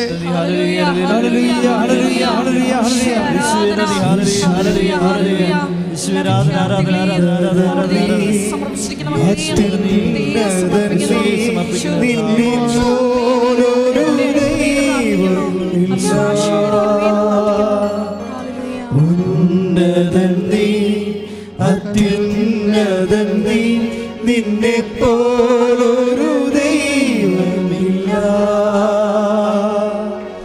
അത്ഭുതവാ, അതിശയവാ, നീ മാത്രമേ ദൈവമെന്നും.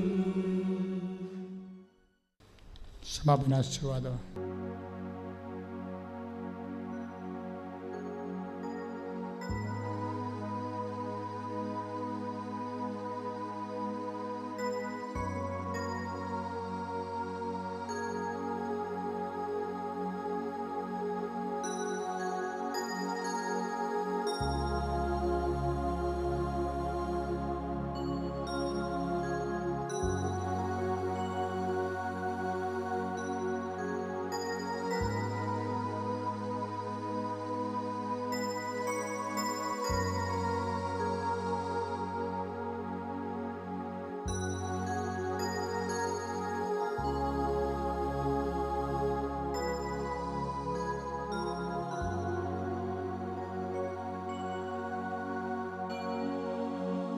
പരിശുദ്ധ പരമമാ ദിവ്യകാരുണ്യമേ, എന്നുമെന്നും അങ്ങേക്കാരാധന. പരിശുദ്ധ പരമമാ ദിവ്യകാരുണ്യമേ, എന്നുമെന്നും അങ്ങേക്കാരാധന.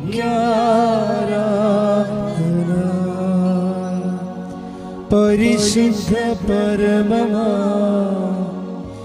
ദിവ്യകാരുണ്യമേ, എന്നുമെന്നും അങ്ങേക്കാരാധന.